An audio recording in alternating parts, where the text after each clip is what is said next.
and get started. Now that the prodigal son and daughter have arrived. Wow, you gotta love Dave. Oh, take your Bible, turn to 2 Kings chapter 18. The parallel you'll find in 2 Chronicles chapter 32. 2 Kings chapter 18, we come to the last period of Hebrew kingdom. And I say Hebrew because the Jews, of course, the tribe of Judah, along with incorporating bits and pieces of Benjamin and Simeon, Levites, and then those faithful of Israel who had moved into Judah to avoid the idolatry or to escape the idolatry of Israel. This is the last period in which any Hebrew nation as a political entity on earth will have a human king on earth with them. Last week we saw the fall of Israel, the northern 10 tribes, to conquest by Sennacherib and the Assyrian Empire. Now, it's during this same time frame that Sennacherib is being admonished. Pardon me while I admit a couple more. Here we go. It's during this same time that Sennacherib is being admonished basically by letter from the prophet Nahum about his evil ways. One of the things that stands out about the Assyrians in their rulership, the Assyrian Empire, is that they were known, they were famous for their cruelty and their brutality. And this is one of the things that Nahum takes them to task for. Remember that it was about 100 years before this time. We're talking in the period between 725 and 700 BC. Israel, Samaria falls in, depending on which scholar you want to look at, 722 or 721 BC. So the northern kingdom has been conquered. Its people have been deported. And in the ensuing years, the Assyrian emperor, Sennacherib, has imported other people into the land of promise, into the territory that had been occupied by the northern 10 tribes. And we saw that last week, how that they persisted in their idolatry and the Lord sent lions among them. And finally, because of the devastation caused by that, the decision was made to send a priest of Israel among them in order to educate them about the God of the land as they thought about it. And they learned just enough, it seems, to sort of semi-placate God so that the plague of lions stopped. But the Assyrian Empire was a relatively new thing at this point, 720, let's say. 100 years earlier, God not only had a message for them, he actually sent them one of his prophets, Jonah, the son of Amittai, who had previously prophesied. As far as we know, I suppose it's possible it was after the fact in Assyria, but we're introduced to him in 2 Kings as a prophet to Israel. And every indicator is that slim as they are, he was a good, faithful, upright, godly man at that point. But God sends him to Nineveh before the Assyrian kingdom becomes the Assyrian Empire.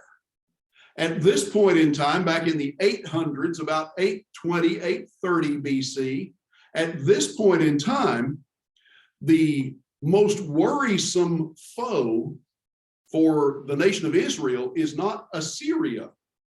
It's Syria, which is immediately to the north and east, two different kingdoms.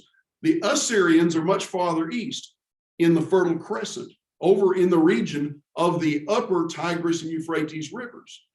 Now, Babylon, of course, sits farther down between the Tigris and Euphrates, nearer the coast. And that's the cradle of civilization. That's the eastern tip of the Fertile Crescent. And of course, the land of promise, the Canaan, is basically the western tip of the Fertile Crescent. On this curve, the Assyrians are way over here, to the east and north.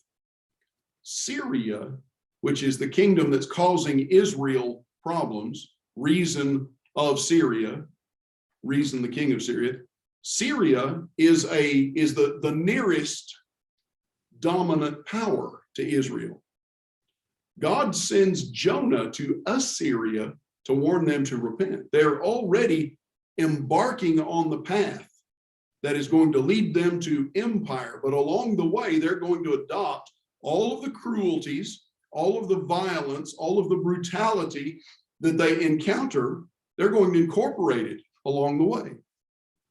So that by the time we get to the days of Hezekiah here in 2 Kings chapter 18, the Assyrians are no longer merely a kingdom. They have overwhelmed everybody around them, including the Babylonians. Now, if you go and study about this time in secular history, the secular historians are going to refer to this Assyrian Empire as the Neo-Assyrian Empire, because there have been other coalitions and other world-dominating groups before this. The Syrians were never really an empire, but the Babylonians, even long before this, had conquered their neighbors and ruled over them. The ancient, from these folks' point of view, the ancient Assyrians in the teens BC, in the days of, for example, Abraham, the Assyrians then had a form of empire where they controlled or dominated their neighbors. But the balance of power had shifted back and forth over the centuries. And at this point, between the time of Jonah and the time of Nahum, the Assyrian kingdom, which is basically the dominant kingdom to the east, but they're far enough away from Israel that they're not a problem. The Assyrian kingdom becomes the Assyrian Empire, subjugating their neighbors one after another. So the Syrians, who had troubled Israel, never succeed in conquering Israel, but they are subsumed into the Assyrian Empire along with the kingdom of Babylon. And I'll talk about that in just a moment. And so by the time of Nahum, by the time of Hezekiah, we have an empire that is expanding, that is growing, that is taking in territory left and right. And guess who's on their doorstep? Hezekiah. They come in, they conquer the 10 northern tribes. Judah, with Hezekiah at the head, seems like just a 3 p.m. snack compared to Israel. Israel was no match for them, but Judah is certainly no match, much smaller, much weaker in many, many ways. And it would seem that Assyria is just going to steamroll right over Israel. Now, bear in mind why the Assyrians have traveled 500-600 miles west and south, all the way to the door, to the gates of Jerusalem. Where would they be going? Egypt. They would be headed toward Egypt. The only power on the world stage that even appeared at this point in time capable of opposing Assyrian expansionism would seem to be Egypt. But Egypt is 1,000 miles and more away from Assyria, away from Nineveh. They are across the Sinai Peninsula. They are across the Red Sea. They are way down there in northeastern Africa. They exert a profound influence all across that part of Africa and southern Arabia. But they are merely, basically, a kingdom, a large kingdom, but they're basically a kingdom at this point in time where Assyria has conquered and incorporated into itself the nations, the peoples, the armies, the resources of all of their neighbors. Now, as we go forward, we'll see that these two are going to come into conflict, but not yet. Not yet. So, Assyria has conquered everybody around them, including the cradle of civilization to their south, over in Iraq and Iran, the region of Babylon. Babylon is its own independent kingdom until they're conquered by the Assyrians. The Assyrians, like all of the ancient peoples, were very aware, however, that this region of Babylon, that delta between the Tigris and the Euphrates rivers, was in fact the cradle of civilization. They had their own stories and fables and legends about the origins of mankind being there, the Gilgamesh epic and so forth. And they are very aware, some of them. Go back to Genesis chapters 1, 2, and 3. Where had God first planted the garden? Right there in that region. Doesn't look much like a garden today, does it? But things change.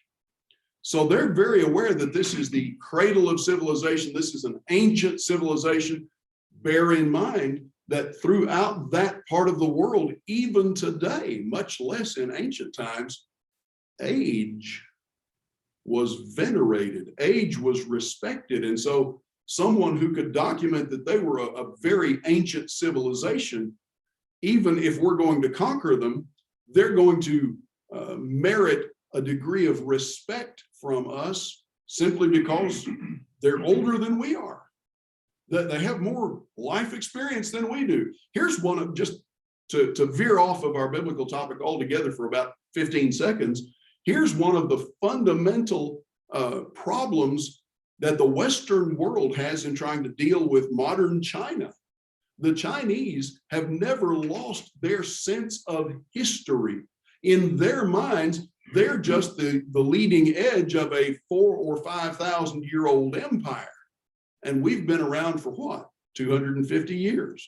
Western Europe for 500 to 600 years. We're newcomers and we don't respect them for their age and their accomplishments and so forth, so they don't have any respect for us. Well, in the ancient world, the Assyrians dominate Babylon, but they're very, in some ways, very respectful of the Babylonian kingdom. We'll see as we go along in secular history that during the time of the Assyrian Empire, the Assyrian rulers would typically take the crown prince, the firstborn son, who was going to be the successor, and install him in Babylon as the king of the Babylonian kingdom, as a form of on-the-job training for rulership. He would be educated, he would be guided, he would get to practice ruling, basically, by ruling over the Babylonian kingdom within the Assyrian Empire. Meanwhile, the Assyrian emperor king is out conducting battles and warfare and enlarging the empire. Well, one of the things that is going to, in the next 125 or so years, from 721 down to 606, one of the things that's going to lead to the rise of the Babylonian Empire is the attitude that the Assyrians had toward Babylon.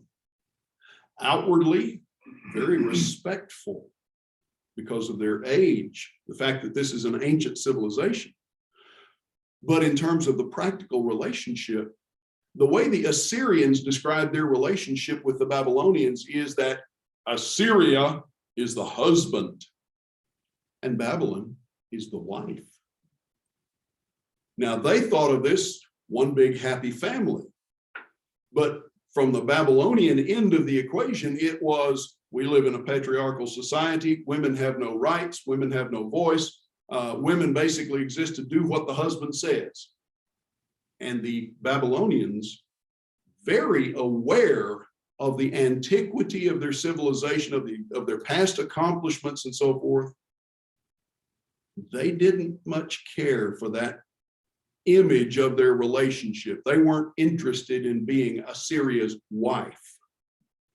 And so, though they could not do anything about it for roughly 100 years, 125, 150 years, ultimately, that is part of what leads to the internal rebellion in the Assyrian Empire that will take out the Assyrian dominance and replace it with Babylonian rulership in 609 down to 606 BC. So now how does this all relate to Judah and Hezekiah? Well, like I said, at this point in time, Assyria has gone from being merely a large kingdom to a world-dominating empire. And the only conceivable threat on their horizon is Egypt. So they're in constant tension with Egypt. In Arabia, in Edom, in Judah, in the Philistine territories, all along that area, you've got Egypt on one side trying to pull these little kingdoms into their orbit, and Assyria on the other side trying to pull them into their orbit. So this is disputed land, a disputed area. When Sennacherib comes knocking on Hezekiah's front gate here in 2 Kings chapter 18, he is not saying, hey, how would you like to be my friend? He comes to say, I'm taking what's yours and you are going to be my vassal. You are going to serve me and you're not going to argue about it and you'll do what I say. Well, that's not what God has in mind. So come back over here to 2 Kings chapter 18, and let's pick up here with the introduction of Hezekiah in the 3rd year of Hoshea, son of Elah. So this is before the fall of the northern kingdom that Hezekiah actually becomes king. Hezekiah, son of Ahaz, king of Judah, began to reign. He was 25 years old. He reigned 29 years in Jerusalem. His mother's name was Abi, the daughter of Zechariah, and he did what was right in the eyes of the Lord according to all that his father David had done. He removed the high places, broke the pillars, cut down the Asherah, broke in pieces the bronze serpent that Moses had made, for until those days, the people of Israel had made offerings to it. And he called it, or it was called, Nehushtan. Now here's an interesting thing. One of the mothers of one of the other kings was named Nehushta. What does Nehushtan mean here in this context? It means a piece of brass.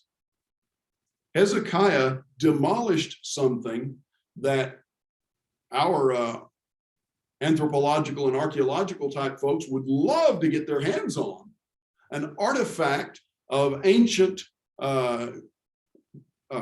involvement with God, something that would tend to confirm and validate the ancient claims and so forth. And Hezekiah demolished it. Why?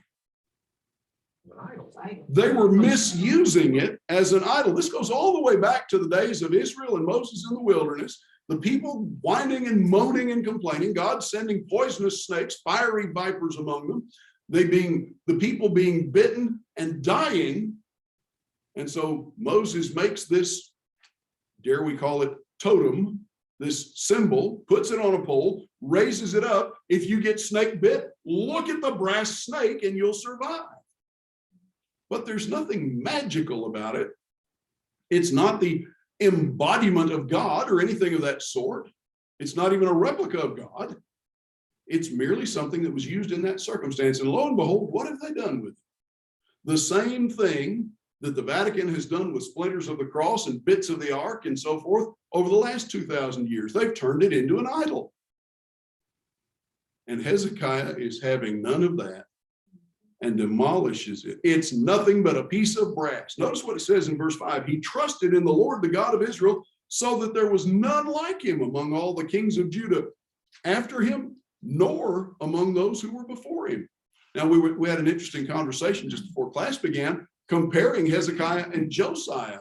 And from our standpoint, Josiah actually comes out looking maybe a little bit better in terms of his restoration of things. But it would seem that there are some things about Hezekiah maybe that we don't know, because what's the Holy Spirit's testimony? None like him before or after. Exceptional. Yes, ma'am. From that point, his mother was the daughter of Zechariah. Was that the prophet Zechariah? Not that we know of. Was his mother the daughter of the prophet Zechariah? Not as far as we know. The prophet Zechariah among the minor prophets, if memory serves me, actually dates from the intertestamental period, or not intertestamental, but rather from the post-exile period. If memory serves me, I'd have to go back and double check that. But Zechariah, like so many of these other names, would be a relatively common name in Israel. So that's hardly surprising. Now, the Lord was with him wherever he went out. He prospered. He rebelled against the king of Assyria and would not serve him. Struck down the Philistines as far as Gaza and its territory, from watchtower to fortified city. So he exerts himself. He asserts his independence from the standpoint of the Assyrians. He deals with the Philistines, who have been an ancient and constant thorn in the side to both Israel and Judah. And now, in the 4th year of King Hezekiah, which is the 7th year of Hoshea, Shalmaneser, king of Assyria, came up against Samaria. I think I said Sennacherib a minute ago. Sennacherib will be along later. But here we're dealing with Shalmaneser.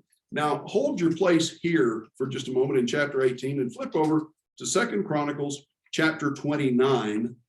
And just notice there in 2 Chronicles chapter 29, verses 1, 2, and 3, you have basically the same statement that you find at the beginning of 2 Kings 18. He's a good king. His mother's name is Abi or Abiah, the daughter of Zechariah, did what was right in the eyes of the Lord. And you pick up at verse 3, and now the writer of Chronicles begins to give us more detail than the writer of Kings does. Of course, the Holy Spirit being the author of both. But here we have a retrospective view, where in Kings we have more or less a contemporary picture.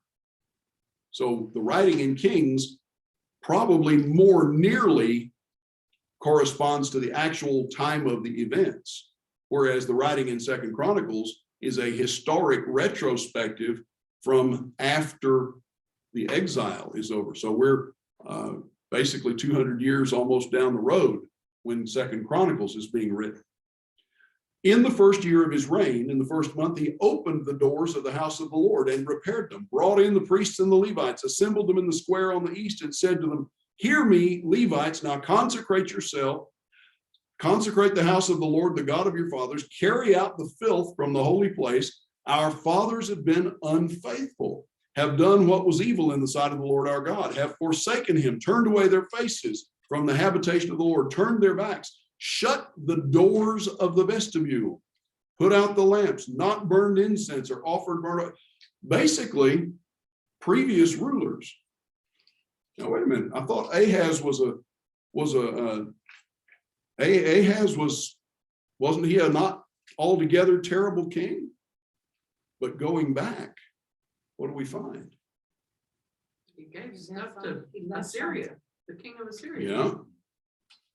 We have a period before Hezekiah where the faithfulness of the kings and of the people in general is less than optimum, shall we say.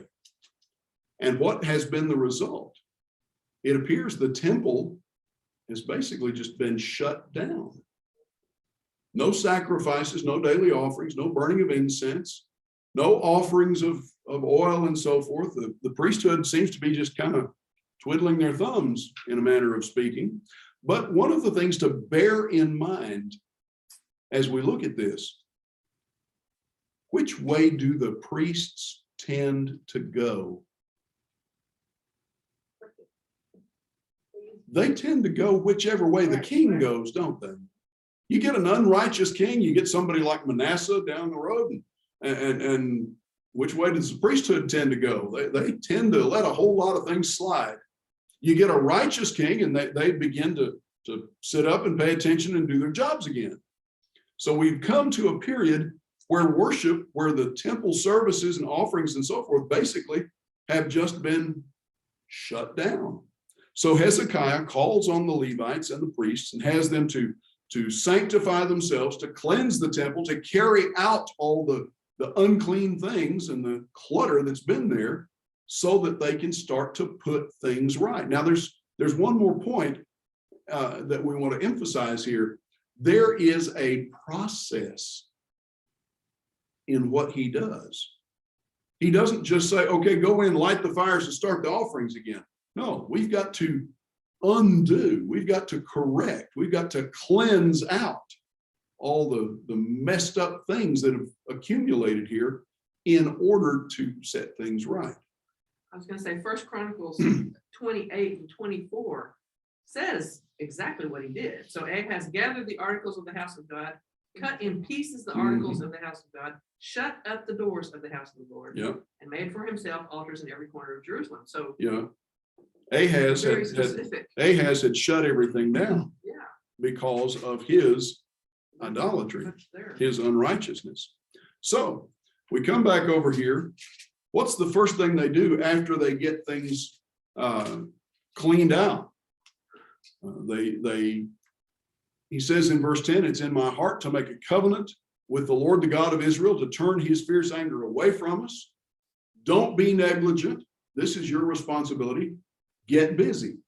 So you come down into verses 12 through 19, and you have a list of the names of those involved, and they gathered their brothers and consecrated themselves, and they went about to get all the uncleanness and the defilement out of the temple. And they began, verse 17, to consecrate on the first day of the month. On the 8th day of the month, they came to the vestibule. Then for 8 days, they consecrated the house of the Lord. And on the 16th day of the month, they finished. They went into Hezekiah the king. We have cleansed all the house of the Lord, the altar of burnt offering and all its utensils, the table for the showbread and its utensils, the utensils that King Ahaz discarded in his reign when he was faithless. We have made ready and consecrated. They're ready before the altar of the Lord. So, all right, everything's ready. What's the next step? Pick up at verse 20, go down to verse 26. We're going to start to offer sin offerings, not just for the king, not just for the priesthood, but for all, notice this, for all Israel. The king rose up early, gathered the officials, went to the house of the Lord. They brought 7 bulls, 7 rams, 7 lambs, 7 male goats for a sin offering, commanded the priests, the sons of Aaron, to offer them. They slaughtered them. They threw the blood on the altar, slaughtered each thing in turn. The goats for the sin offering were brought to the king and the assembly. They laid their hands on them. The priests slaughtered them. And then they make atonement for all Israel. Notice the next thing he does. You pick up at verse 25. He stations the Levites in their place with cymbals and harps and lyres according to the commandment of David and of Gad the king's seer and of Nathan the prophet. For the commandment was from the Lord through his prophets. And the Levites stood with the instruments of David and the priests with the trumpets. And so we go through all of this. The whole assembly worships. The trumpeters sounded, the singers sang, they continued until all the burnt offering was finished. And notice, all who were present with the king bowed themselves in worship. Hezekiah, the officials, commanded the Levites to sing praises to the Lord with the words of David and Asaph the seer. They sang praises with gladness, bowed down and worshiped. You've consecrated yourself. Now bring yourselves near, bring sacrifices, etc., etc. And notice what we end up with. Now it's not 7 and 7 and 7 and 7, but now it's hundreds. 70 bulls, 100 rams, 200 lambs, the consecrated offering, 600 bulls, 3,000 sheep, and so forth. And notice what else has happened. At this point, there are not enough priests. So we have to deputize basically some of the Levites to assist them. Notice what it says here. The priests were too few, could not flay. This is verse 34, could not flay all the burnt offerings. So until other priests had consecrated themselves, their brothers, the Levites, helped them until the work was finished. For the Levites were more upright in heart than the priests in consecrating themselves. Boy, what an indictment there, that the priests were not fully on board with the king in doing what was right. Notice though, come to chapter 30, and in the first 12 verses, Hezekiah is going to put out the word. Now he's been focused at this point on Jerusalem and the immediate environment. He's got a kingdom. He's got Judah all around him. Now Judah On the world stage, Judah's still a fly speck, but now he's going to invite not just Judah. Think about who all borders the territory of Judah at this point. Remember, this is the 7th year of Hoshea, the 4th year of Hezekiah. The kingdom of Israel has not yet actually fallen to the Assyrians. It's about to, it's in the process of it, but they have not yet been deported. So Hezekiah sent to all Israel and Judah, wrote letters to Ephraim and Manasseh that they should come to the house of the Lord in Jerusalem and keep the Passover. Neighboring tribes, folks for whom at least it would be relatively convenient. You think about the placement of Ephraim and Manasseh. You've got Jerusalem right here. Ephraim and Manasseh are just right here. Jerusalem is right here, and Ephraim and Manasseh right next door, basically. Where's Dan? Up north. Dan is way up here. Where's Bethel? Bethel's way down here in the territory of Simeon. For these people, Ephraim and Manasseh, truly the most convenient place for them to go to worship would have been Jerusalem, other than having to walk uphill to get there. It's geographically the closest to them.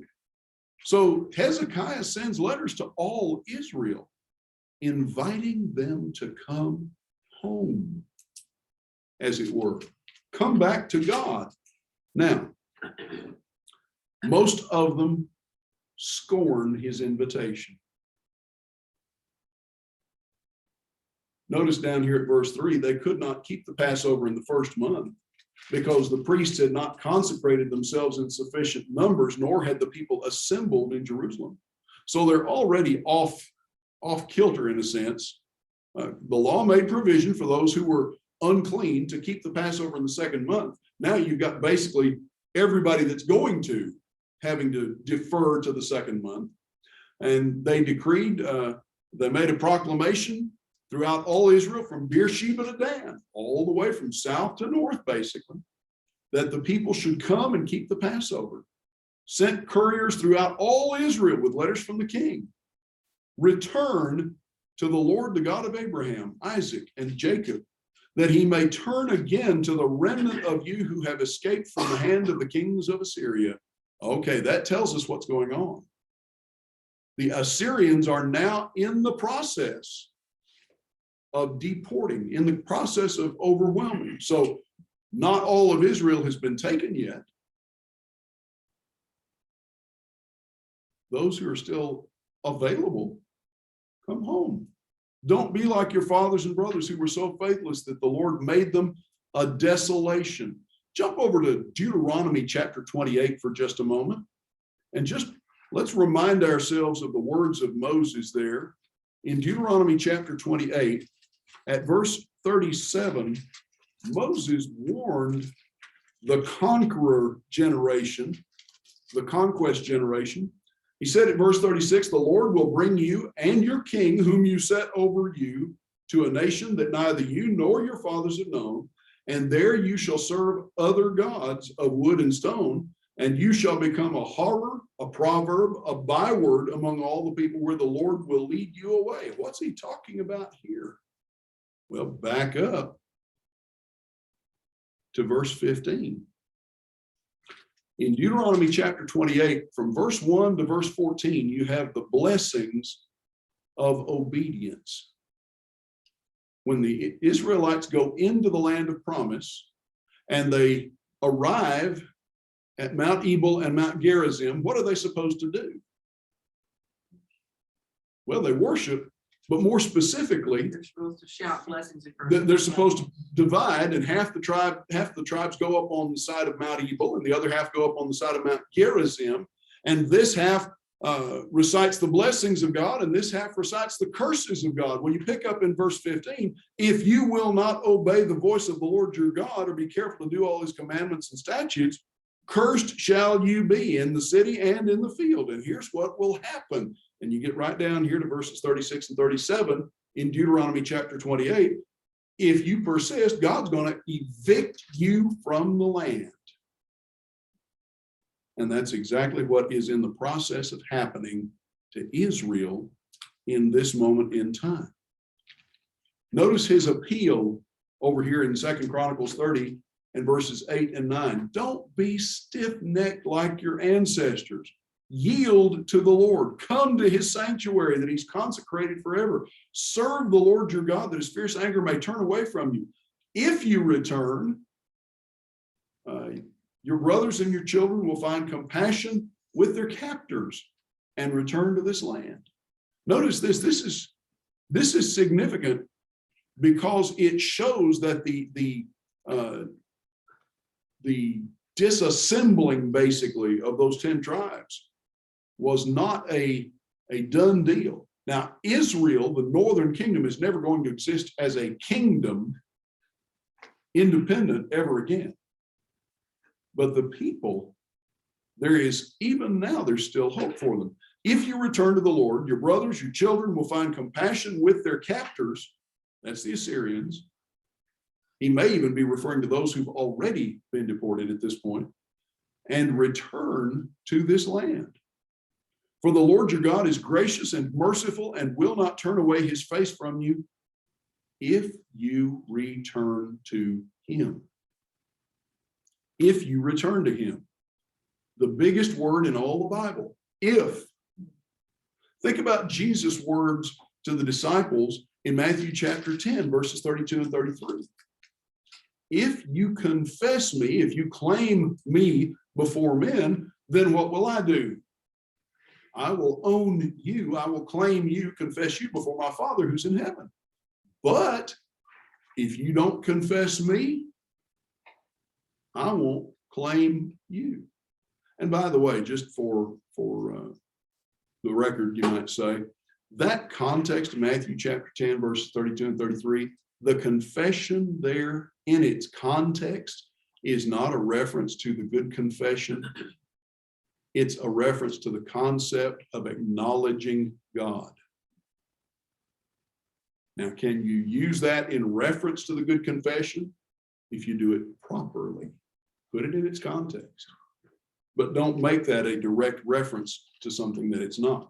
So come back over here to 2 Chronicles chapter 30. Hezekiah sends letters to all Israel, not just to Judah, invites them to come, invites them to be restored. And most of them had no interest, had no use for it. He sent couriers from city to city throughout the country of Ephraim, Manasseh, as far as Zebulun, but they laughed them to scorn and mocked them. However, some of the men of Asher, Manasseh, and Zebulun humbled themselves and came to Jerusalem. Now, why do you think it would be men from Asher and Zebulun and Manasseh that would come? Syria's on their back. Syria's right there. Okay. This is the first of Israelite territory that has actually been overrun by the Assyrians. This is the area where the Assyrians have come in and conquered and begun to take away people. Ephraim and Manasseh, they haven't gotten there yet. They're right on the border, but Ephraim and Manasseh have not yet been materially affected by the Assyrians the way Asher and Zebulun and Manasseh to the east have been affected.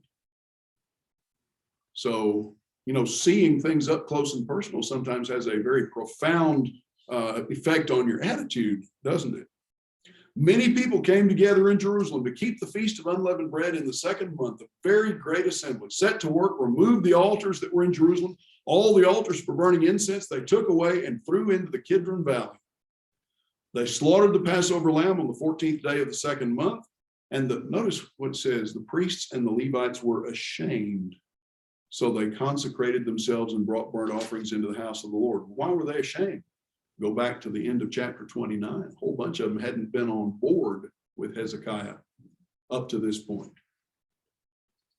So the majority of the people down here at verse 18, many of them from Ephraim and Manasseh, Issachar, Zebulun, had not cleansed themselves, yet they ate the Passover otherwise than as prescribed. For Hezekiah had prayed for them, saying, may the good Lord pardon everyone who sets his heart to seek God, the Lord, the God of his fathers, even though not according to the sanctuary's rules of cleanness. And the Lord heard Hezekiah and healed the people. So you have something here that is an exception to the rule. The Lord accepts the nation's true repentance, those that truly do, and bears with them.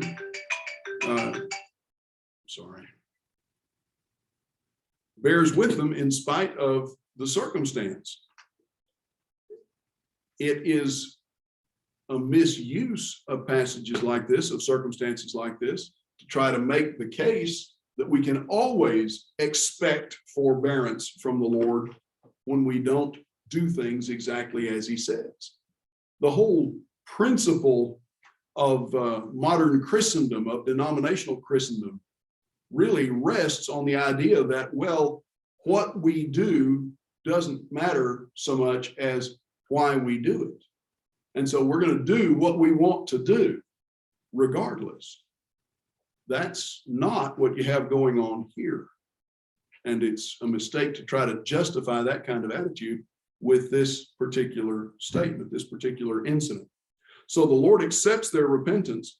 And notice, come down to verses 23 through 27 in 2 Chronicles chapter 30.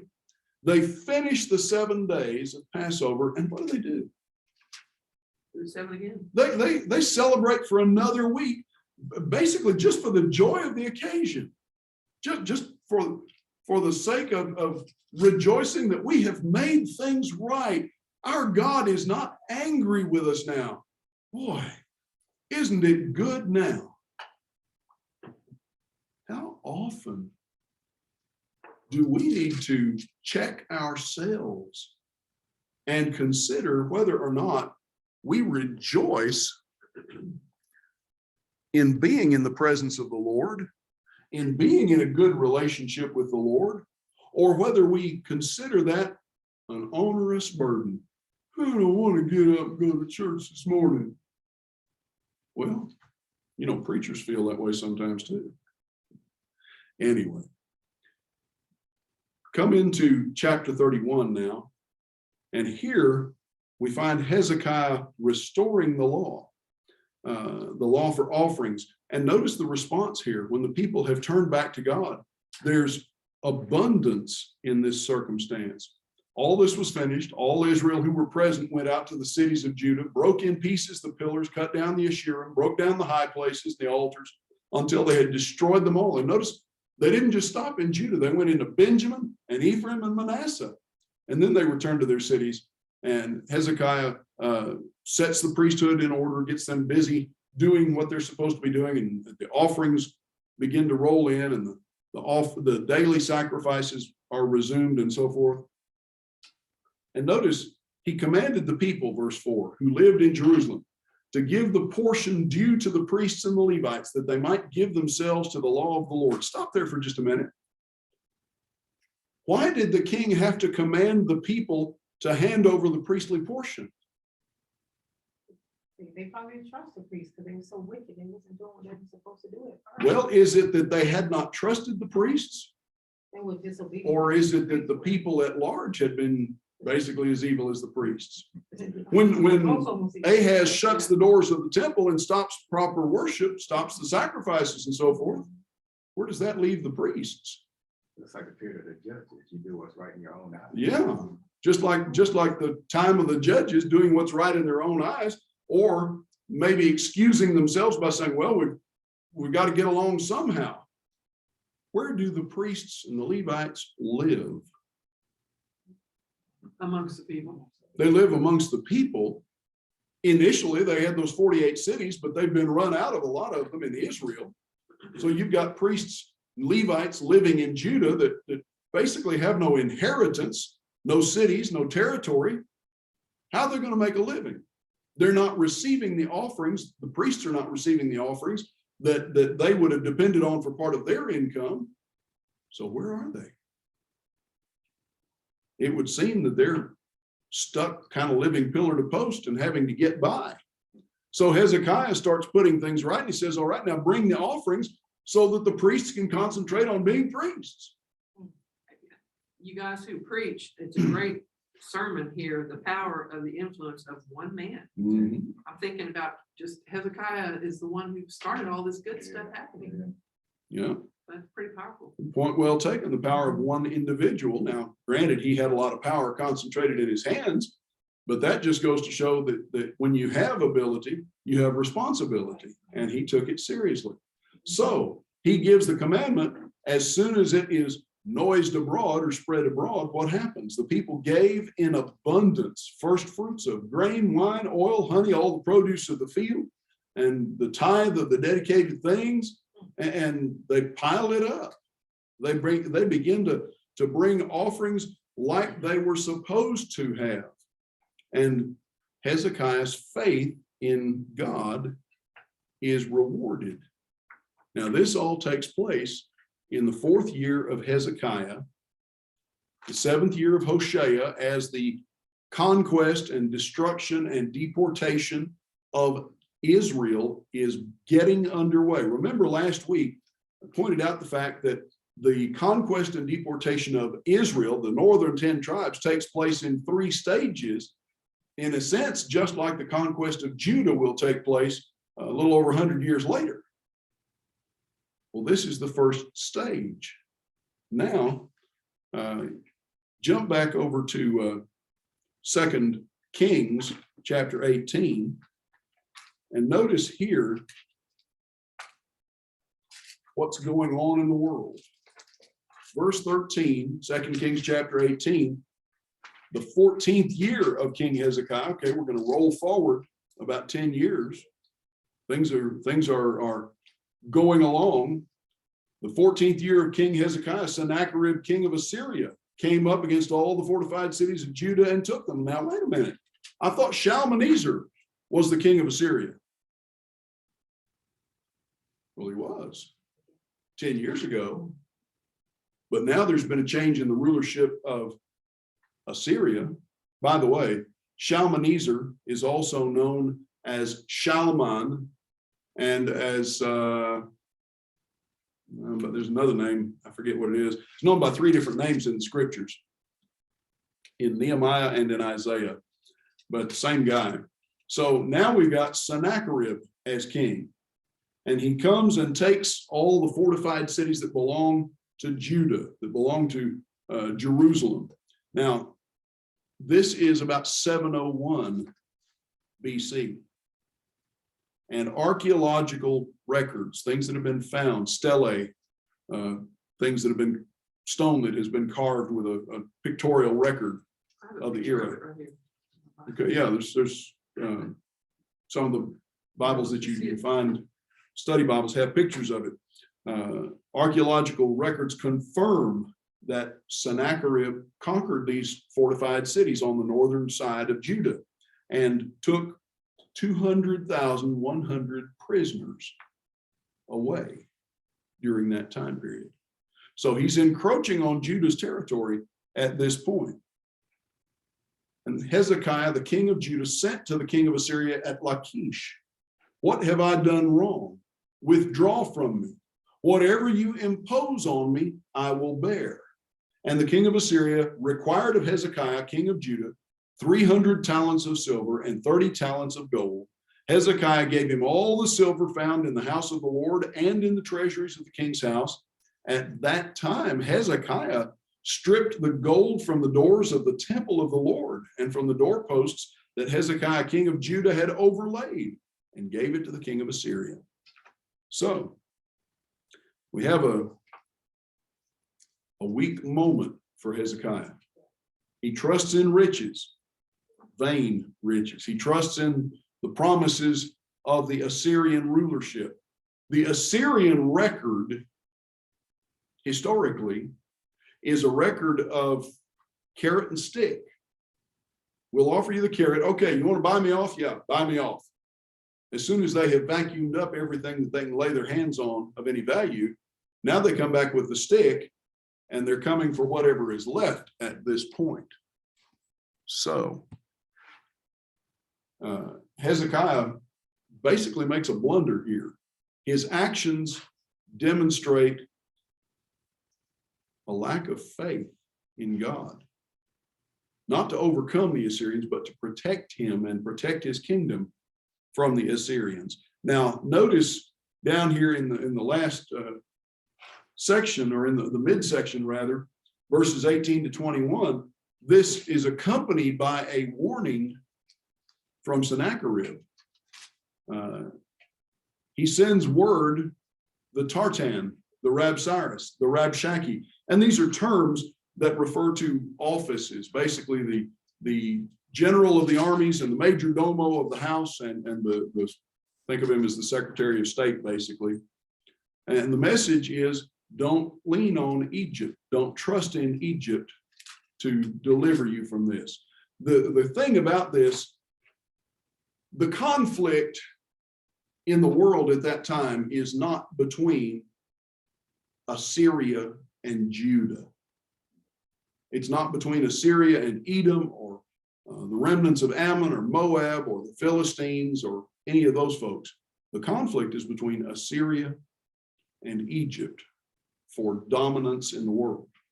And these little countries, Judah, Edom, Philistines, and so forth, these folks are kind of in the position that Ukraine and Poland and Lithuania and Estonia are in, between Russia on the one side and the Western powers on the other side.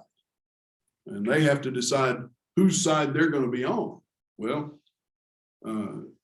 cast Sennacherib in the role of Vladimir Putin, and basically he's saying, you're going to be on my side, aren't you? And at this point, Hezekiah is saying, oh, yes, sir, paying up. Don't trust in Egypt. Notice how he describes Egypt, and it's actually a pretty apt description in a sense, given what's going to happen later on. Do you think that mere words are strategy, power for war? In whom do you now trust that you have rebelled against me? You know, why have you done this? You trusted in the Lord, that's why. But now you've let your trust in the Lord waver. That's what it amounts to. You are trusting now in Egypt. That's what he's claiming. Trusting in Egypt, that broken reed of a staff that will pierce the hand of any man who leans on it. Such is Pharaoh, king of Egypt, to all who trust in him. All right. That's actually not a bad description, because the Egyptians have a long history of whispering in the ears of all of these little kingdoms, but especially Judah, and saying, oh yeah, we'll back you up, we'll support you. You stand on the front line and we're right behind you, right behind you. Well, yeah, they're a paper tiger right behind them. They do not have the strength and the wherewithal to be the world dominating power that they aspire to be. What has protected them for all of these centuries has been their isolation, basically. But notice he doesn't stop there. The warning now, if you say, we trust in the Lord our God, is it not he whose high places and altars Hezekiah has removed, saying to Judah and Jerusalem, you shall worship before this altar in Jerusalem? Come now, make a wager with my master, the king of Assyria. I will give you 2,000 horses if you're able on your part to set riders on them. All right, here's the deal. They don't understand what Hezekiah has done. Hezekiah has cleared out all the high places. Now, what has Judah been doing in the high places? In recent memory, they've been worshiping idols. There have been times in their history, throughout much of the kingdom's history, where they have worshiped the Lord in the high places. In fact, going back to the days of Solomon. And God tolerated it. God allowed it. But the Assyrian perspective is, you have just turned your back on your God by doing this. You've tried to localize your God into one place. Think about how most of these ancient kingdoms pictured or imagined their patron deities. Oh, our God is a God of the hills, and their God is a God of the plains.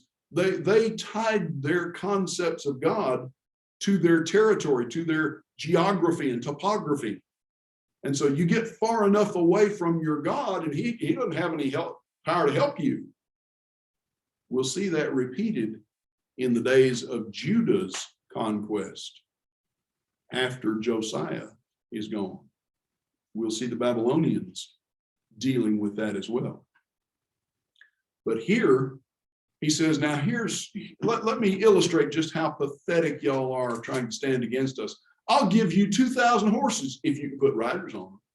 What does that tell us about Hezekiah's armed forces? He hasn't got 2,000 riders that could handle horses. By the way, what was one of the things that God, through Moses and then through Joshua and then through Samuel, foretold that the kings of Israel and Judah would do, that was actually a gesture of lack of faith in God when it came to their armed forces? They'd be recruiting soldiers to be cavalrymen and to handle chariots and so forth, heavy infantry, you might say, artillery and things of that sort, the cavalry, the assault weapons, in a sense, you might say. And when they do that, what are they not doing? They're not trusting in the Lord. Think about when these people first came into the land of Canaan. We're talking about a people who have come out of Egypt, a people whose military technology, such as it is Bronze era weapons.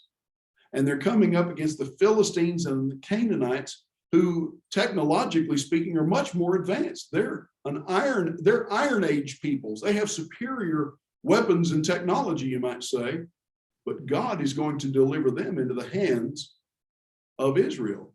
And the thing that Israel constantly seems to lose sight of is that God had always promised, I will fight for you. What makes the difference in their battles with all of these people? It's not technology, it's not chariots, it's not horsemen, it's not having iron weapons. You know, in the days of King Saul, which of Israel's soldiers actually had swords? Saul and Jonathan. The rest of them fought with farm implements. But they had God on their side. And God makes all the difference. Here, when Sennacherib, through his emissary, says, I'll give you 2,000 cavalry horses if you can put riders on them. Well, in that jest, in that mockery, he really is kind of drawing Hezekiah's attention to something that it seems he hadn't been paying too close attention to. He ought to be leaning on God, not trying to buy off the Assyrian emperor. So, moreover, verse 25, is it without the Lord that I have come up against this place to destroy it? The Lord said to me, go up against this land and destroy it. So now he's claiming authority from God where he doesn't have it, where he does not, has not had any revelation from God. The challenge, pay tribute, because you can't defend yourself against me. Just pay your taxes and be a good little king and get out of my way. After all, your God sent me here to destroy you. Well, that's not true. Now, the Rabshakeh falsely claims divine authority to conquer Judah. He doesn't have any such authority. But notice what now happens. Hezekiah's emissaries receiving all of this threat out at the gate, so to speak. Eliakim, son of Hilkiah, Shebna, Joah said to the Rabshakeh, speak Aramaic. We speak Aramaic. Speak in your own native language, basically. Speak in Syrian, not Hebrew. They don't want everybody to hear where they can understand the threat. They don't want the people of Jerusalem to be demoralized. So what does the Rabshakeh do? Basically, he gets out a megaphone. I want everybody to hear this and understand it clearly. You need to know that you don't stand a chance against us. You don't need your leaders building up false hope that you can resist us. Flip over to 2 Chronicles for a minute, to chapter 32. Pick up at verse 16 here. Sennacherib's servants said still more against the Lord God and against his servant Hezekiah. and he wrote letters to cast contempt on the Lord, the God of Israel, to speak against him, saying, like the gods of the nations of the lands who have not delivered their people from my hands, so the God of Hezekiah will not deliver his people from my hand. Now, there's something to consider here. It's some psychological warfare going on here. The God of Hezekiah, who had been responsible for all the changes and reforms and so forth in Judah over the last 10 years. That's Hezekiah.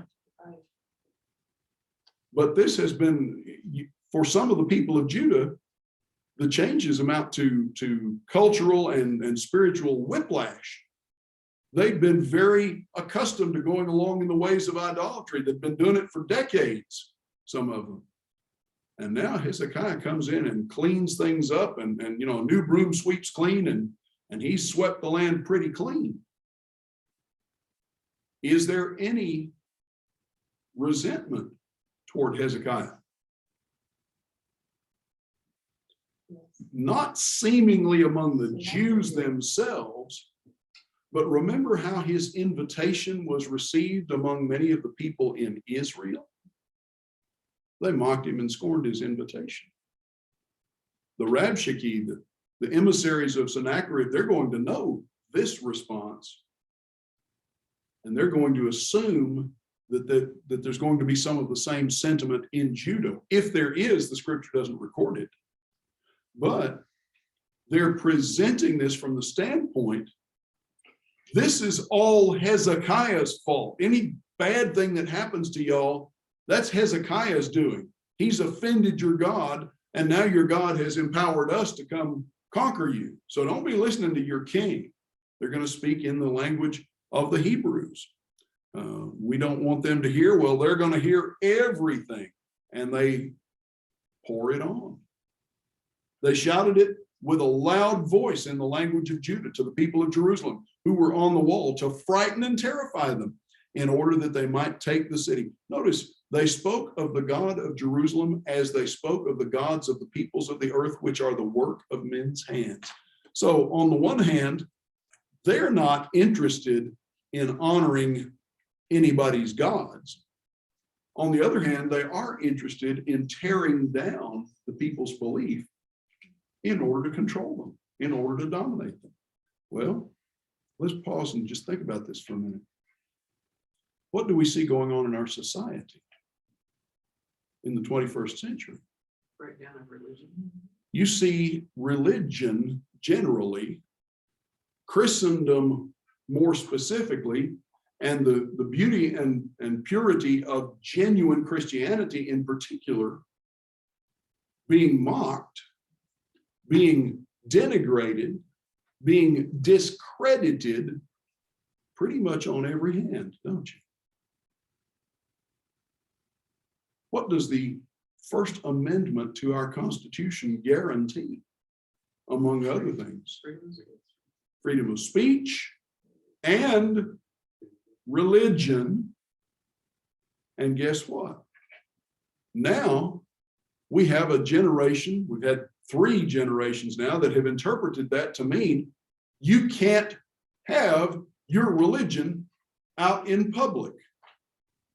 There are more than a few folks at the upper echelons of our government who would very willingly have us believe that the idea of freedom of religion means you can go in your church house and close your doors and pull the shades on your windows and you can worship all you want. But when you step outside that door, you leave your God in there.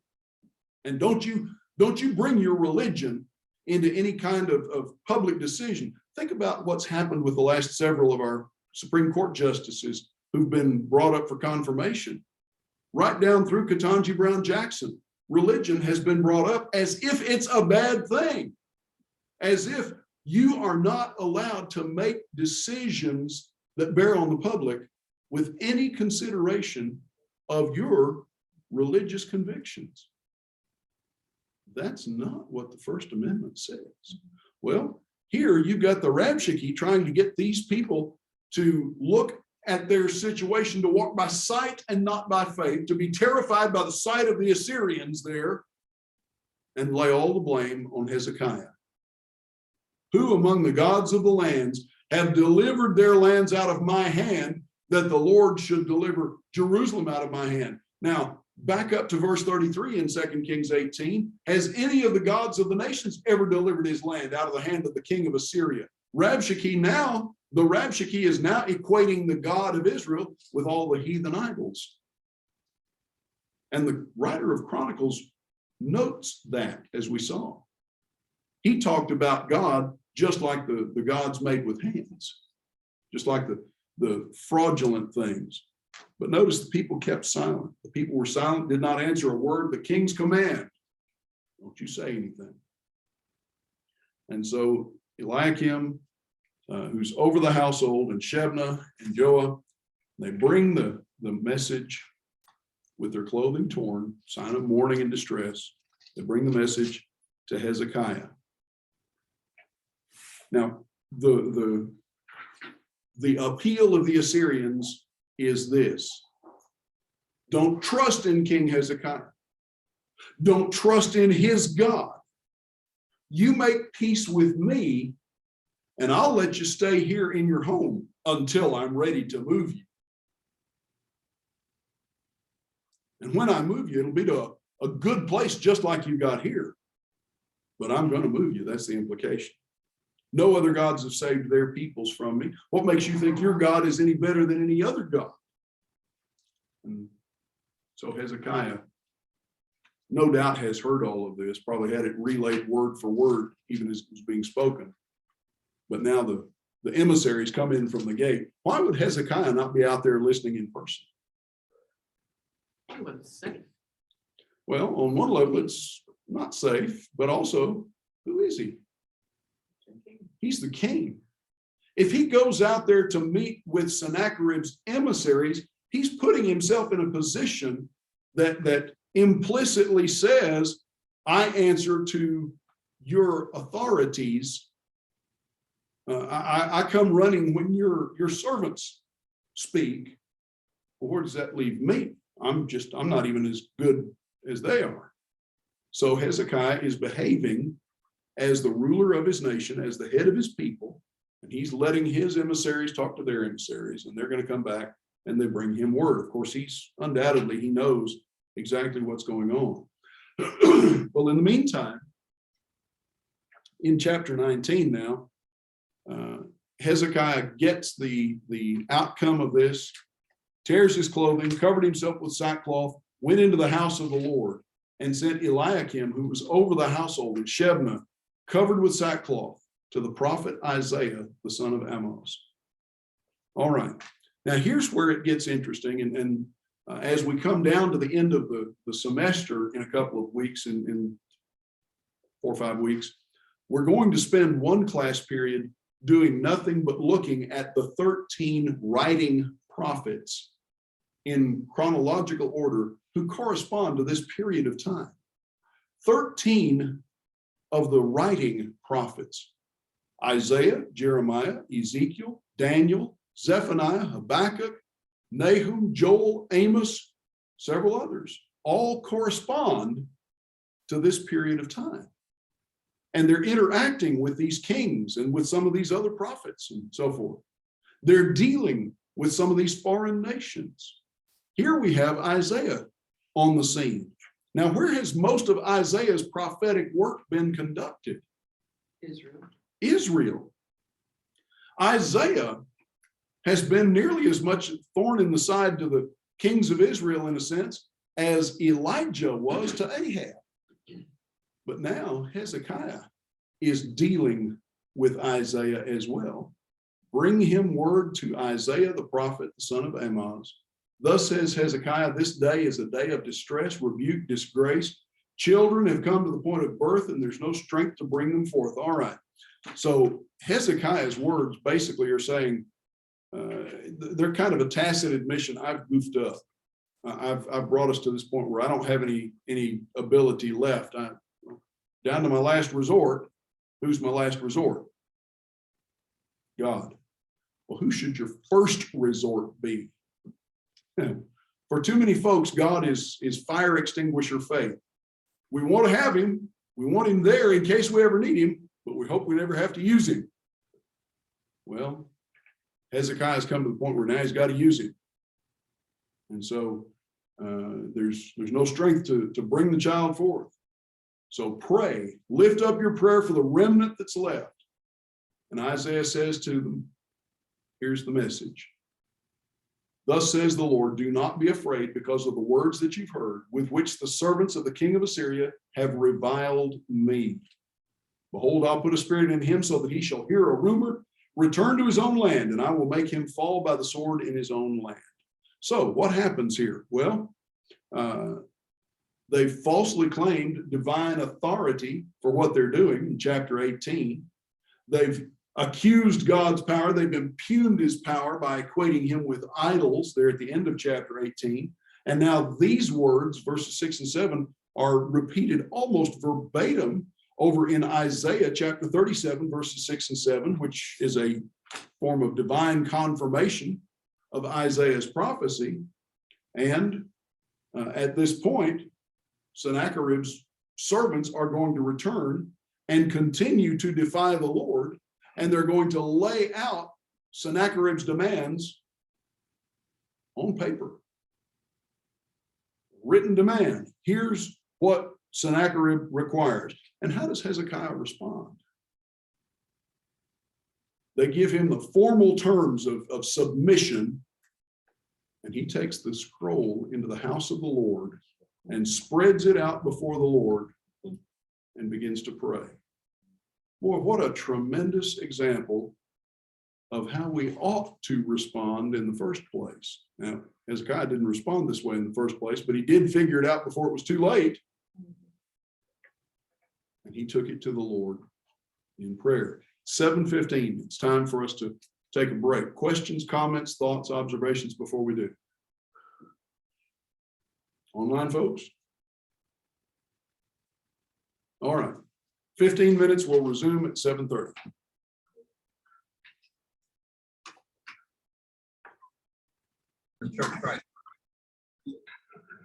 On average. Okay, folks, let's get back to Hezekiah. Pick up here in 2 Kings chapter 19. Hezekiah takes the letter and lays it out before the Lord. He goes to the temple and prays. Now, the laying the letter out before the Lord is sort of a symbolic gesture. Clearly, the Lord doesn't need to read the letter. He knows what's there. But this is a gesture on Hezekiah's part. And the Lord's answer, just like Isaiah had said, don't fear Sennacherib. God will defeat him. Now look at Hezekiah's prayer. Hezekiah has made some not genius moves up to this point, trying to buy off Sennacherib and so forth. But now look at the actual wording of his prayer, starting at verse 15. O Lord, the God of Israel, enthroned above the cherubim, a reference to the Ark of the Covenant, enthroned above the cherubim, you are the God, you alone, of all the kingdoms of the earth. You have made heaven and earth. Incline your ear, O Lord, and hear. Open your eyes, O Lord, and see. Hear the words of Sennacherib, which he has sent to mock the living God. Truly, O Lord, the kings of Assyria have laid waste the nations and their lands, and have cast their gods into the fire. For they were not gods, but the work of men's hands, wood and stone. Therefore they were destroyed. So now, O Lord our God, save us, please, from his hand, that all the kingdoms of the earth may know that you, O Lord, are God alone. So finally, Hezekiah puts all of this into its proper perspective, that Sennacherib and his emissaries, even in trying to credit God, have mocked him and despised him. And Sennacherib, or Hezekiah rather, acknowledges that all of the other gods that the Assyrians have managed to steamroll were no gods at all in the first place. They're just wood and stone. And that you are the God. And notice now the response. Isaiah, the son of Amoz, sent to Hezekiah, thus says the Lord, your prayer to me about Sennacherib, I have heard. And this is the word that the Lord has spoken concerning him. All right. Now remember Sennacherib's boast. Sennacherib's boast, we've conquered everything we've come to. Their gods delivered them to us. Where are those kings now? Who do you think you are? And so forth. Well, now here's God's answer. You've lifted up mockery and reviling and so forth against the Holy One of Israel. You've mocked the Lord. You have trusted, you said, with my many chariots, I've gone to the heights of the mountains and so forth. I'm all powerful and what have you. Come down here to verse 25. Have you not heard? That I determined it long ago?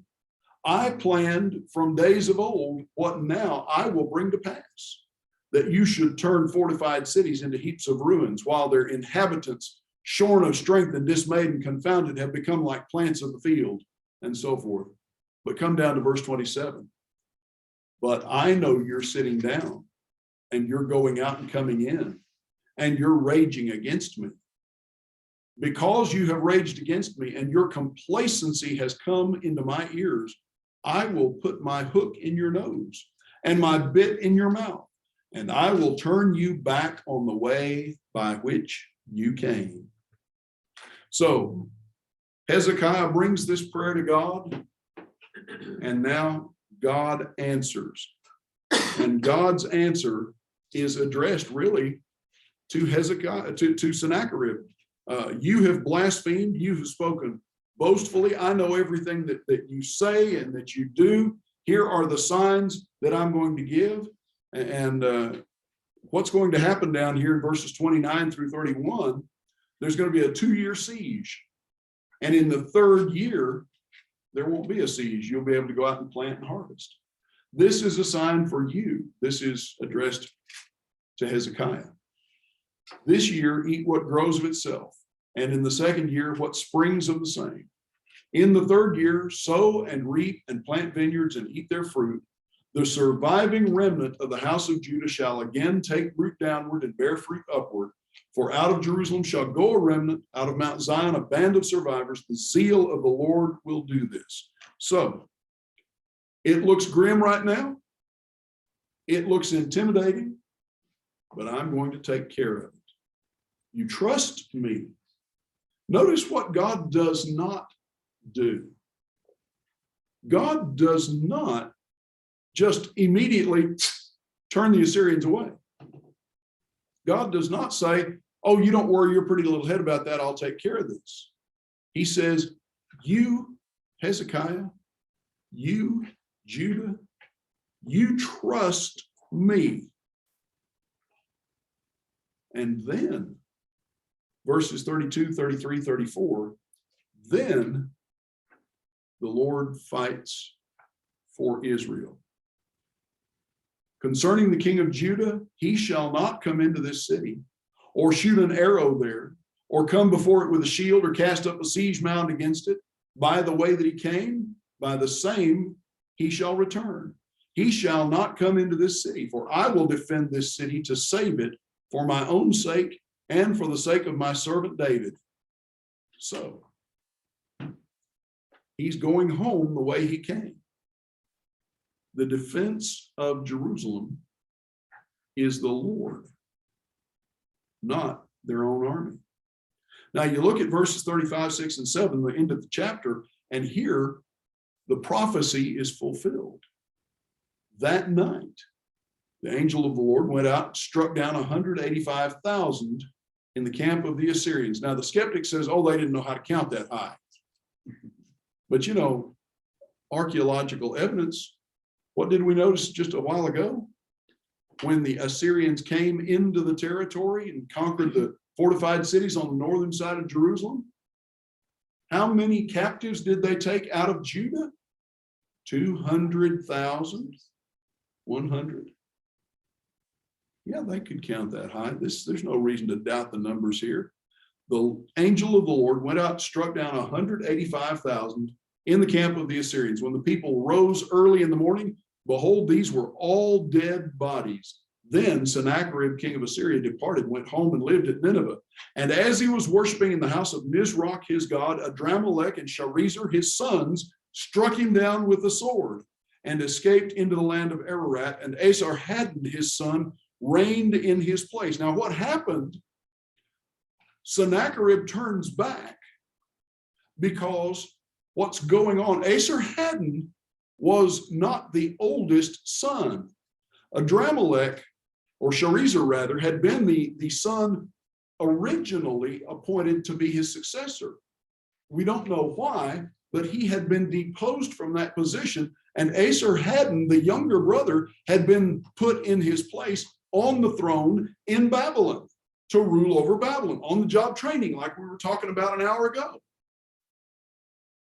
Sennacherib has gotten word of a plot by Adramelech and Shalmaneser to do away with Esarhaddon so that I said Shalmaneser, Sharezer he's called here, so that he basically gets his job back as the successor, as the designated heir.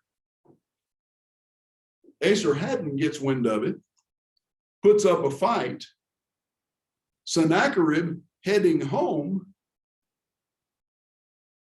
gets there in time to be assassinated by his own sons for having demoted this firstborn son, or this preferred son, and replaced him with Esarhaddon.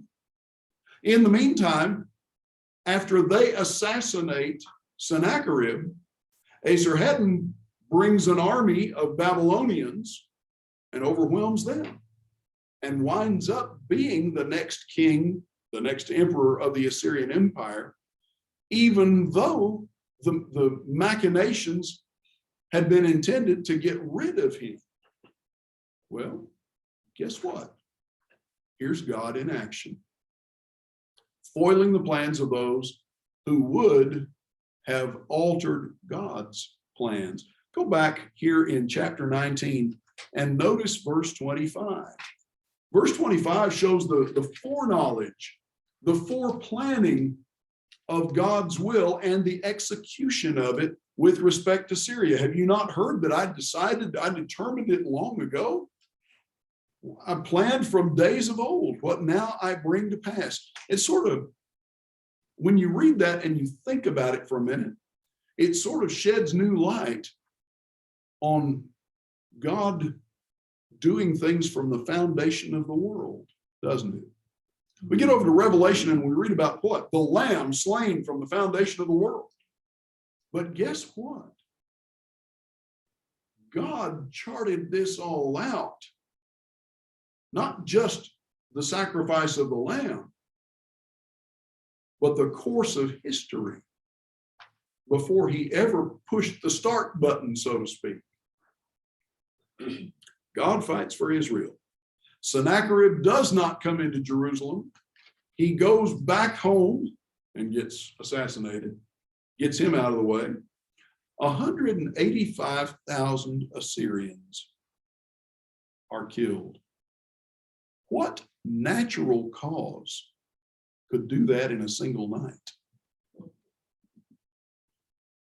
Maybe a volcanic eruption, maybe a tsunami, maybe a meteor impact, maybe an atomic blast. But you know, the death toll at Hiroshima and Nagasaki combined wasn't this high, not immediately. That night, the angel of the Lord went out and struck down 185,000. Who's the angel of the Lord here?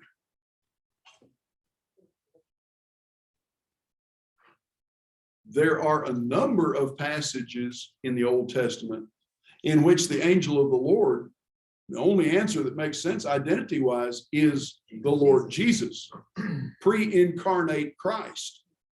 Now, is that who this is here? I don't know. But it also kind of sheds light on Jesus' comment to Peter in the garden, the night that he's betrayed. Put up your sword, Peter. Those who take the swords will die by the sword. Don't you know that even right now, I could call more than 12 legions of angels? Now, what's a legion?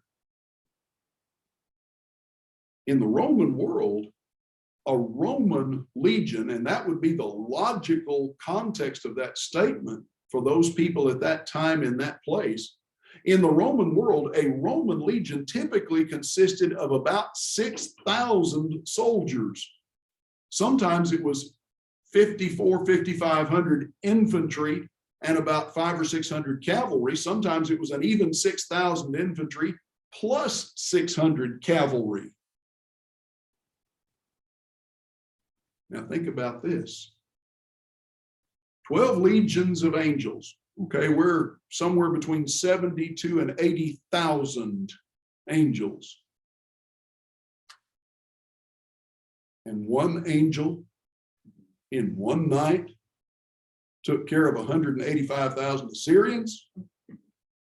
I don't think that anybody that the Romans could have mustered would have been any kind of competition for that. So Adramelech and Sharezer struck him down with a sword. Go back to verse 7 in chapter 19 and notice the prophecy that Isaiah had said. I will put a spirit in him so that he shall hear a rumor, return to his own land, and I will make him fall by the sword in his own land. Guess what? Prophecy foretold, prophecy fulfilled. So Hezekiah is slain by his own sons here. Sennacherib, thank you, is slain by his own sons. But now you come into chapter 20, and here things get interesting on a whole different level, because Hezekiah gets sick. In those days, Hezekiah became sick. He's at the point of death. What caused this? No idea. Maybe he ate bad food. They didn't have refrigeration. Maybe he didn't get enough exercise. I don't know. But he was fixing to die. And so Isaiah comes, probably was sent for, and here's the message. Is your will up to date? You're fixing to die. Set your house in order. You're going to die. And Hezekiah begins to pray. Now look at Hezekiah's prayer and read carefully verses 2 and 3. Hezekiah turned his face to the wall and prayed to the Lord, saying, Now, O Lord, please remember how I have walked before you in faithfulness and with a whole heart, and have done what is good in your sight. And Hezekiah wept bitterly. And before Isaiah had gone out of the middle court, the word of the Lord came to him, turned back, and said, Hezekiah, the leader of my people, thus says the Lord, the God of David your father, I have heard your prayer. I have seen your tears. Behold, I will heal you. On the third day you shall go up to the house of the Lord, and I will add 15 years to your life. And I will deliver you and this city out of the hand of the king of Assyria, and I will defend this city for my own sake and for my servant David's sake. And Isaiah said, Bring a cake of figs and let them take and lay it on the boil that he may recover. So he had some sort of an obvious issue, boil, whatever. Cover it with figs. I don't know what the medicinal value of that is. I'm not a doctor. And he'll recover. But the recovery is due to the power of God, not the cake of figs. Now, go back and look at that prayer. It's tempting to read that as Hezekiah bragging to God, I've been a good servant. How can you do this to me? Now let's think about this for a minute. Hezekiah has been king how long at this point? He was 25 when he began to rule. He's going to reign 29 years. God's going to add 15 years to his life. So he's only been king 14 years at this point. Well, let's back up for a minute. Jump back here to chapter 18. Verse 13, in the 14th year of King Hezekiah, Sennacherib, king of Assyria, came up against all the fortified cities of Jerusalem and took. So this happens right on the heels of Sennacherib threatening Jerusalem. Sennacherib may not even be home yet to be assassinated when this happens. What would cause this? Hezekiah at this point is now 39 years old. He's a young man. But you know, being king is stressful. The only president in my lifetime who has not become grayer as time went by was Ronald Reagan, and that was with the help of a bottle of boot black. His hair actually got darker as he went along. But just look at the presidents since then. Bush and Clinton and Bush and Obama and all these guys, they're all gray. It's a stressful job. Well, being king is a stressful job. You have the emperor of the world dominating empire beating on your door, threatening you and mocking your God. That's pretty stressful. Well, I'm going to add 15 years to your life. Lord, don't you remember everything I've done? I would suggest this is not a self-righteous prayer on Hezekiah's part. You think about where he has just been in the last year, stripping the gold off the doors of the temple and paying off the Assyrians and trying to keep them at bay, and no option left but turn to God. And he's turned to God, and God's promised to deliver him and has. This is not, I don't read this as a self-righteous prayer, but a factual one, an honest one. He doesn't say I've been perfect servant, but he has done a lot that's good. Go ahead, Mike. I don't know how I haven't caught this before. What you're discussing is what I've pondered every time I've thought of it or read it. But I'm wondering now, there's nothing in here about extend my life. How could you do this? Mm-hmm. Is it possible? I thought of this one before. That faced with death and the prospect of a judgment at the hands of a righteous God, this is now, Lord, okay. Please remember, I have tried to serve you with my whole heart. I have tried to be the right person. I have tried. I think maybe it's that perspective that he's looking at as I'm about to meet the judge, and Lord, I tried. I know I failed, but be merciful. I tried. It could well be that there's some of that here. Hezekiah, you know, Winston Churchill, as a young lieutenant in the Boer War in South Africa in the 1890s, was captured, even though he was actually a civilian, and was held prisoner and managed to escape. And it took him several months, if memory serves me, to actually make it safely back to his own lines where he would be safe. And during that time that he was on the run, he saw wanted posters with his picture and his name on them, basically shoot on sight kind of posters. And his comment about that was something to the effect that nothing concentrates the mind quite so wonderfully as the prospect of imminent execution. Well, here's Hezekiah staring down the prospect of I'm fixing to die. And I haven't, I've done some good things. I've tried to be faithful. I've had my weak moments. I've fumbled some things. If I'm fixing to die, I'm fixing to meet the Lord. Lord, please remember the good things, not the dumb things I've done. There may be something of that there. Go ahead, Ms. Sheree. I agree with what you were saying also. I always looked at it like, again, he was about to die, and almost like the human part of him. Mm-hmm. It's like the human part of him. We forget that God knows everything. We forget that He remembers everything. So you like God remember. It's like the human side of him. Just have mercy on me. Yeah. Well, there may very well be some of that, but there's a couple other things to think about here as well. And those couple of other things are, Brother, go ahead, brother. isn't it the same thing, the same kind of attitude that Paul had when Paul says, I have fought a good fight, kept the faith, finished my course, and then says, there henceforth there is laid up for me. So the idea is, having been faithful to God, then there are certain rewards that will naturally come. And I think what Hezekiah is saying is that I have been faithful. Lord, be gracious to me at this time. Certainly could He's be. no different from Paul as far as I'm concerned.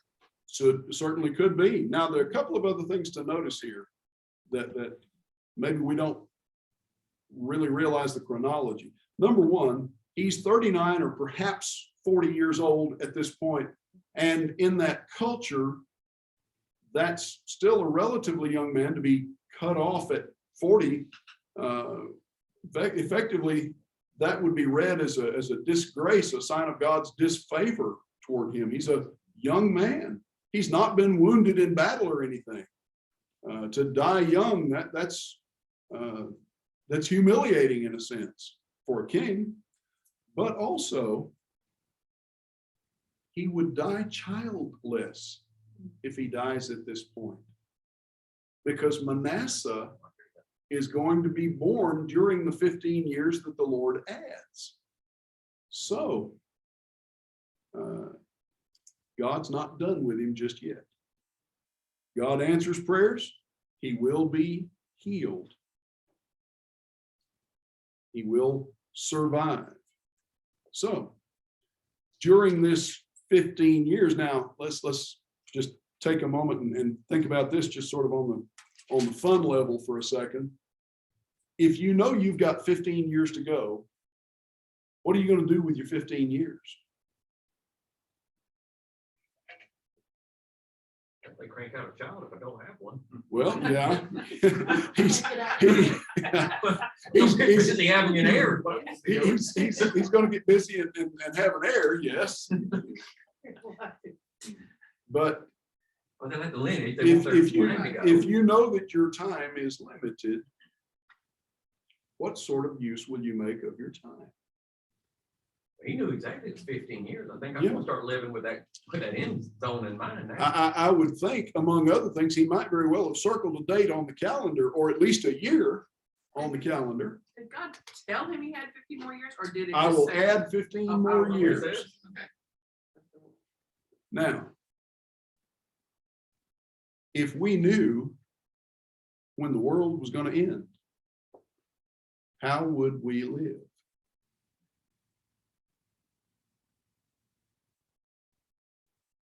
Most folks live as if we have all the time in the world. And how much time do we have?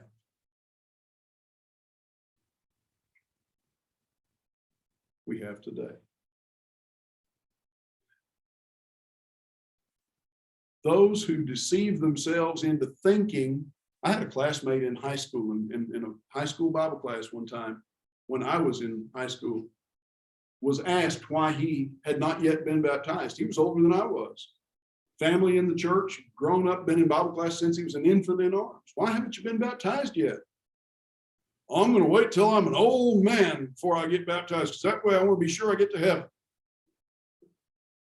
I don't want to mess things up afterwards. So you're going to mess things up first, huh? What makes you think you're going to get to be an old man? Oh, I never thought about that. Most people live assuming that I can do what I want, live like the devil till Saturday night, and then pray for crop failure on Sunday morning. Most folks live assuming somewhere off down the road, when I'm old and my interests and my passions have cooled, well, then I can repent and make things right. What makes you think you're going to be here tomorrow? Now, Hezekiah knows he's going to be here for 15 more years of tomorrows. He might have been tempted to squander that. And apparently he did not, and that's to his credit. Look at his prayer. Look at the type of man he Yeah. already was. There you go. That's not going to change. His prayer indicates the type of man he's become before he has that 15 years. He's made some mistakes, but on balance, he's been a godly man. But he still doesn't know what day in that 15 years. It's still not a He still does mess up. time and day at a time. Yeah, he still Yeah. makes a few mistakes He along the does. way, does a few dumb things. Pride gets in his way. We'll talk about that in just a minute. But at least he knows that year 10, I'm still good. If you couldn't hear Benji, if you brethren online couldn't hear, it was Benji Slocum that said, at least he knows at year 10, hey, I'm still good. Let's give full credit. to Benji on that one. Go ahead, Brother Rick. I was thinking about Stephen when he was in stone. He looked up, he saw Jesus and was like, Yeah. Nobody else. Yeah. But the question is, if you knew God was just right there in your whole presence the whole time you're doing everything you're doing, Mhm. how would you live your life? There you go. And he is. Not that far. Good point. Rick pointed out, in Acts chapter 7, Stephen being stoned looks up into heaven and sees Jesus at the right hand of the Father. And if you could see God watching right here, right now, how would you live? Well, Hezekiah probably came as close to that as anybody, short of Stephen himself, seeing God watching. I've got 15 years that he's given me. I better make the most of it. So Hezekiah says to Isaiah, well, what's the sign to confirm this? What's the evidence to confirm that this actually will take place? Well, do you want the shadow to advance 10 steps, 10 minutes, as it were, on the sundial, or go backwards 10 minutes? Well, just leave things alone and it's going to go forward 10 minutes. Let it go back 10 minutes. So it goes back 10 steps. He brought the shadow back 10 steps by which it had gone down on the steps of Ahaz. So, seemingly minor thing, but confirmation of Isaiah's word. Now, he gets well, and the Babylonians send him an embassage. At that time, Merodach-Baladan, son of Baladan, king of Babylon, sent envoys with letters and a present to Hezekiah, for he heard that Hezekiah had been sick. Now, bear in mind at this point, Babylon is still part of the Assyrian Empire. Babylon has its own king. The Assyrians tend to install their crown princes there to rule and get on the job training, but you still have the Babylonian king. And so he sends an ambassador, letters, a gift, celebrating. And Hezekiah welcomed them, showed them all his treasure house. I read this and I wonder, boy, after Sennacherib's visit, what could have been left? Showed them all his treasure house, the silver, the gold, the spices, the precious oil, his armory, all in his storehouses. Nothing in his house or all his realm that Hezekiah did not show them. And Isaiah the prophet comes and scolds him. Now, when we read that Hezekiah showed them everything, in the presentation of that, it doesn't sound like Hezekiah is necessarily being boastful or arrogant about it, but he's becoming more prosperous. Now the Assyrians aren't right there eating up the harvest and whatnot around the city and so forth. So God has overthrown them. Things are improving for him. It doesn't appear that he's being deliberately boastful here, but this is going to lead to bad things. What have they seen in your house, Hezekiah? Well, what have they not seen? There's not anything in my storehouses that I did not show them. He's honest. I showed him everything. Was he vain about this? Maybe he was. After all, when does Satan often attack us? When are we, let's, Ms. Cherie says when we're vulnerable. Let's rephrase the question. When are we often most vulnerable to Satan's attack? Everything's going good and fine and perfect and life is good. When we are relieved, when everything seems to be going well. Think about Elijah at Mount Carmel. Elijah is vindicated over 450 prophets of Baal, and they take them down to the foot of the hill and they slaughter them. We're going to purge out this idolatry from Israel. And what message does he get from Queen Jezebel the very next day? I'll kill you. It's not just, I'm going to kill you, but may the gods do so to me and more if I don't make you just like them before the sun sets. She takes an oath. Now, thank goodness she did not take an oath in the name of the God, but it's bad enough. She takes an oath in the name of her gods. I want to kill you. And what happens to Elijah? He's on the mountaintop. He's flying high. He's run all the way from Mount Carmel to Jezreel and so forth. God has sent rain. He's prayed, and God has sent rain. The famine, the drought is over. Things are looking up. And he goes from the mountaintop of victory and vindication to the bottom of the Marianas Trench of despair and runs for his life. And then when God asks him, Elijah, what are you doing here? How does he respond? What do you mean? What am I doing here? I'm the only one that's ever been faithful to you and still left, but they're trying to kill me. 40 days later at Mount Horeb, Elijah, what are you doing here? And what is his response? I'm the only one that's faithful. Go ahead, Brother Jim. Couldn't this be an effort to show that his God has replenished his storehouse? It might be.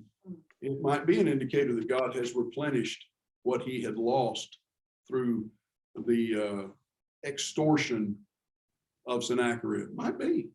There's another angle in verse 13. It begins with, and Hezekiah was attentive to them Yeah. and showed them. To me, that's saying he's trying to impress them. Okay.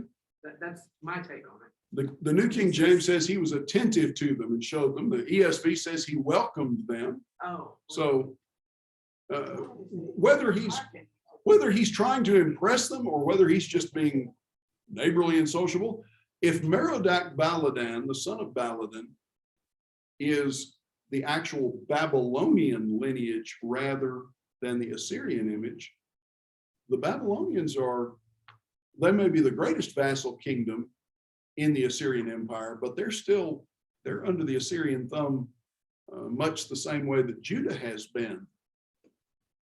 And so there may be some element of common cause and commiseration here in this visit and this showing back and forth and what have you. But regardless, what have they seen? Well, what have they not seen? I've shown them everything.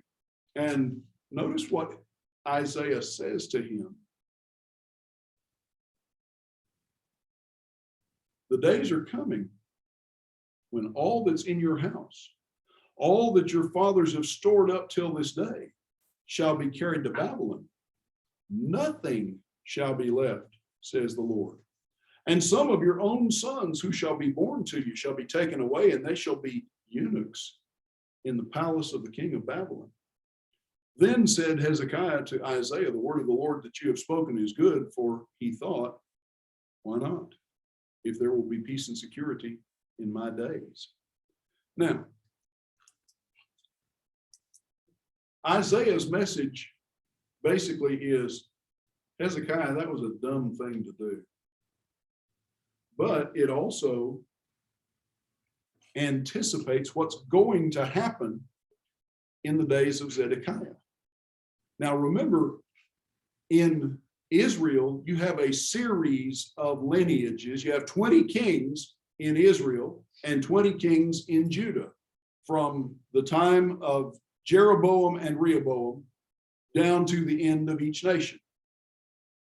On the Israel side, the northern kingdom, you have 1, 2, 3, 4, I believe 5 separate, maybe 6 separate dynasties. On the Judah side, you have one unbroken lineage. They're not all good, but they're all kinfolks. They're all the same family.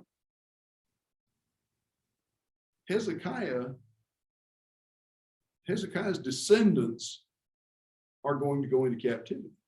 And notice what Isaiah says, some of them are going to be eunuchs. Ouch. Well, guess who is among the very first captives that are going to be taken away into Babylon? Daniel. Why is Daniel taken away? He was a son of the princes. He's part of the royal house. He's bright, good looking, a good prospect for Babylonian government. Oh, and guess what probably almost certainly happens to Daniel and Hananiah and Mishael and Azariah when they get to Babylon, maybe even before they leave. Unpleasant. Without putting too fine a point on it, let's just say their voices aren't going to change any further. So, Deep circumcision. They wish that's all it was. I'm just going to let that go. Oh, so, well, Hezekiah's words here might seem sort of callous, but you look at verse 19, the word that you have spoken is good. Why not? If there will be peace and security in my days. It's tempting to read that as actually sort of cold and calloused, but probably we ought to read that more as resigned. Okay. I can't argue with God, so I'll be grateful for what I have. It's not me going into captivity in Babylon. By the way, the Babylonians, you think about the prophecy here, the Babylonians are not the masters of the universe at this point, the rulers of the world. The Assyrians are still in charge. In this prophecy, there's sort of an oblique implication about the future of Assyria.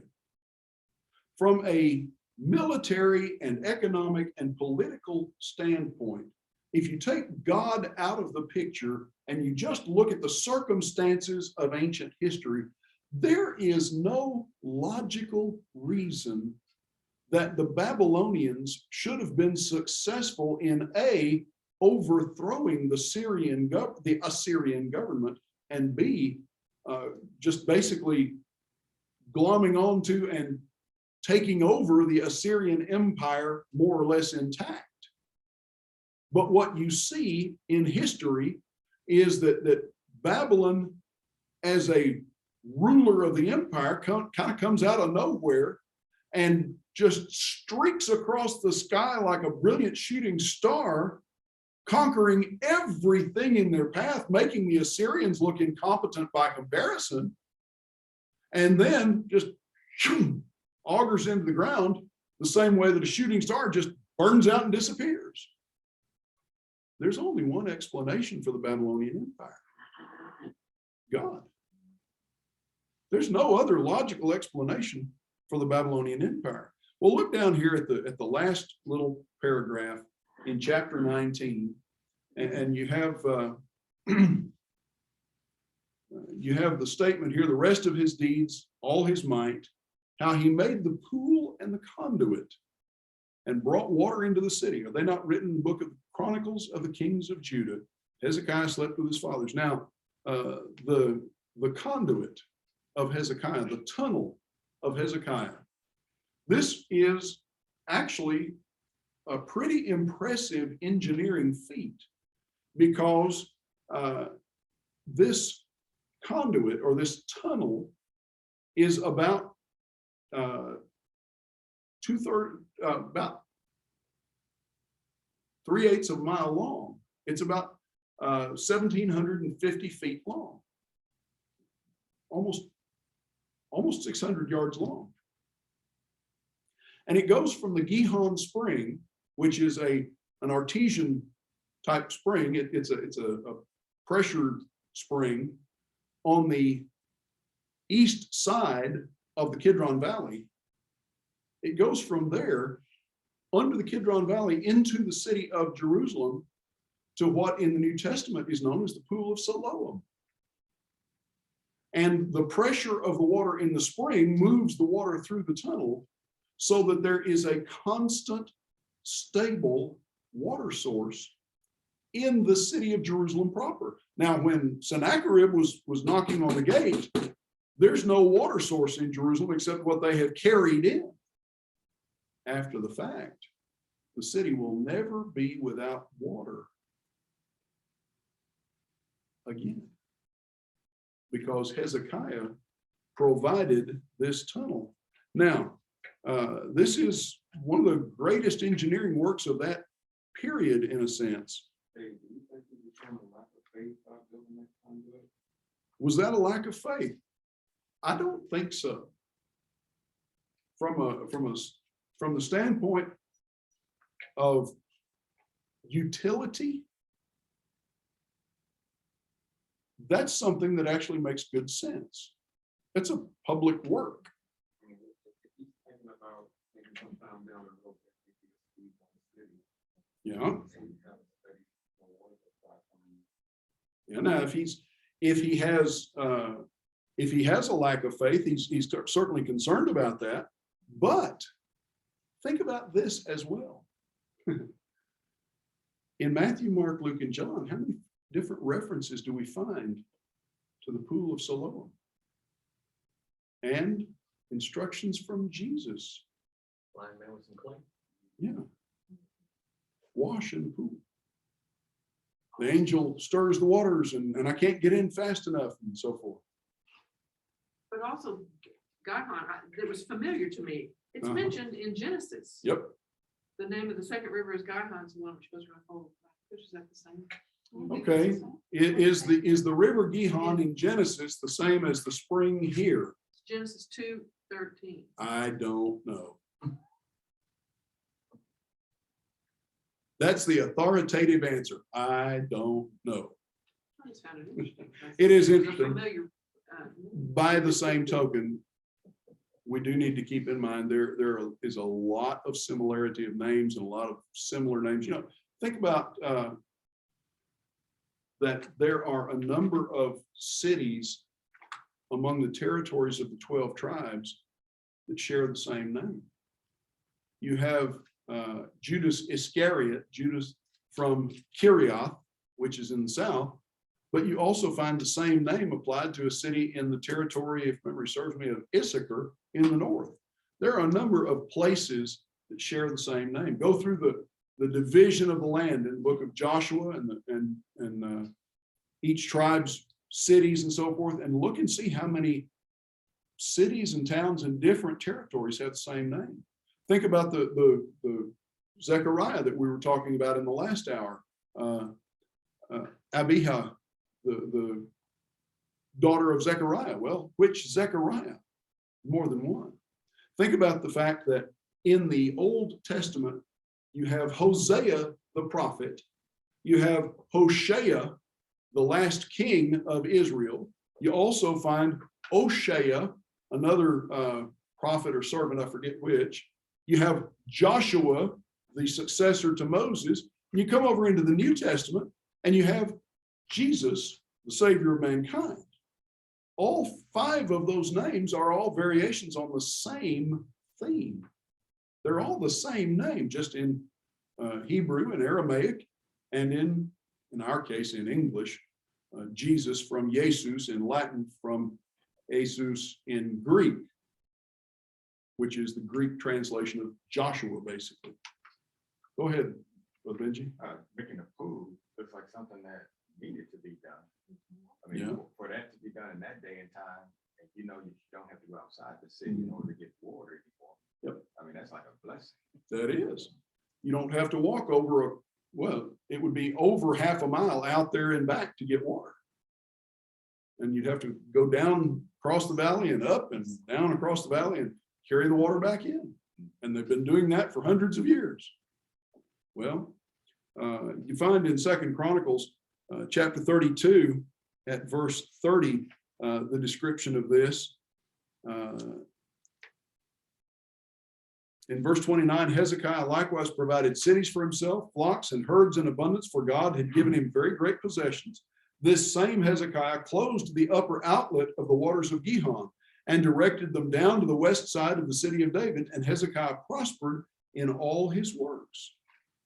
So this was something that was a considerable engineering feat. Now, the tunnel still exists. The Pool of Siloam is still there. The Gihon Spring is still there. The tunnel still exists, though it is dry today. And you can walk through the tunnel. In some locations, it's narrow and short, but you can actually walk the whole distance through it, from outside the city walls to inside the city walls. And it's S-shaped. And some engineers and archaeologists have commented on that S shape and mocked and basically said that Hezekiah's workmen were digging blind. But in fact, the secular record of that time indicates that they could hear each other, and scripture also, that they could hear each other as they got near.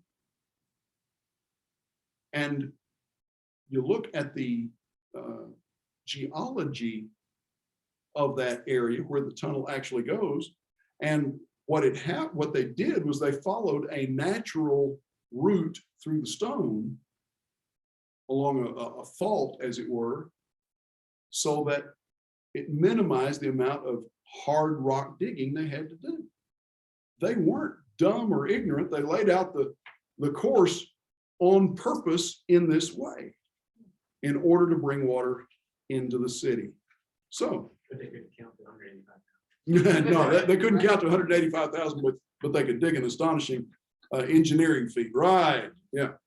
So we have the record of this, and over here in 2 Chronicles 32, the rest of the acts of Hezekiah, his good deeds, are written in the vision of Isaiah, the prophet, the son of Amos, in the book of the kings of Judah and Israel. And Hezekiah slept with his fathers. They buried him in the upper part of the tombs of the sons of David, and all Judah and the inhabitants of Jerusalem did him honor at his death. And Manasseh, his son, reigned in his place. Manasseh is 12 years old, and he's going to reign 55 years. And it's going to be bad times in Judah. So, the first statement about Manasseh, and we'll start tonight in 2 Kings chapter 21. We won't finish with Manasseh tonight, probably, but the first statement, he's 12, he reigns 55 years. His mother's name is Hephzibah, good name. And he did what was evil in the sight of the Lord. And how often is it the case that we go from a high point of godliness and spirituality to a low point, and here we're going to go arguably to the lowest point in Judah's history. He did everything that the nations that God had driven out did. He rebuilt the high places. He built altars for Baal and then Asherah, just like Ahab. He worshiped the host of heaven and served them, built altars in the house of the Lord, in which the Lord had said, in Jerusalem, I'll put my name, built altars for all the host of heaven in the two courts of the house of the Lord, right there in the temple grounds, burned his son as an offering, child sacrifice, used fortune telling and omens and dealt with mediums and necromancers, did much evil in the sight of the Lord, provoking him to anger. The carved image of Asherah that he'd made, he set up in the house which the Lord said to David and Solomon, in this house in Jerusalem, which I've chosen out of the tribes of Israel, I will put my name forever, and so forth.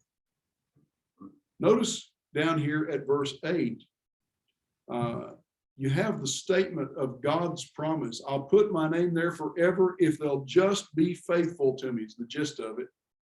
But they did not listen.